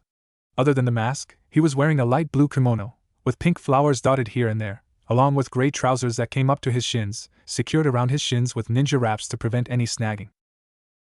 They walked slowly, leisurely, as if they had all the time in the world to complete their missions, which gave Naruto the chance to take off his jacket and remove his weights. He would have taken them off before they set out, seeing as they were going in prepared to fight, but truthfully, he had forgotten to. Nodding towards his companions, Kakashi darted towards Zabuza's partner, only to be intercepted by Zabuza himself. "Your fight is with me, Kakashi. Don't worry, I'm sure that blonde student of yours can keep Haku company." Zabuza's grating voice was grating his nerves. This was not going according to plan. "Sorry to disappoint you, but I am not Kakashi's student. My teacher is a former teammate of yours, shall we say?" Naruto said, walking behind Kakashi with his hands behind his back. Sasuke and Sakura looked to where Naruto was supposed to have been standing and wondered how on earth the blonde had gotten to Kakashi that quickly. Zabuza was intrigued, but he felt a trap of some sorts coming. He knew the orange-wearing menace wasn't an idiot, and neither did he say anything to the enemy without a reason, so the likelihood of him just making conversation was low. But still, Zabuza allowed himself to be baited. "Who are you talking about, boy?" "Hook." "I'll tell you, if you fight me," Naruto answered, not wavering in the tiniest bit as he glared into Zabuza's eyes. "It should be fun to test myself out against a ninja as strong as you." "Why not fight Haku instead? If you are an apprentice, then shouldn't you fight an apprentice yourself?" Zabuza asked, trying to outwit Naruto. He really didn't want his precious apprentice going at it against someone as strong as Kakashi. "Are you sure you want to test out your apprentice against the apprentice of Kisame Hashigaki?" "Lying." Zabuza's eyes widened. It had been years since he last heard that name, and he wasn't liking his options now that he had heard it. On one hand, he could let his apprentice fight copy ninja Kakashi, someone with abilities on par with himself, or let him fight against the apprentice of Kisame, who had unknown abilities. "Alright, fine. I can't just let Kisame-senpai's apprentice just roam around like he wants." Sinker.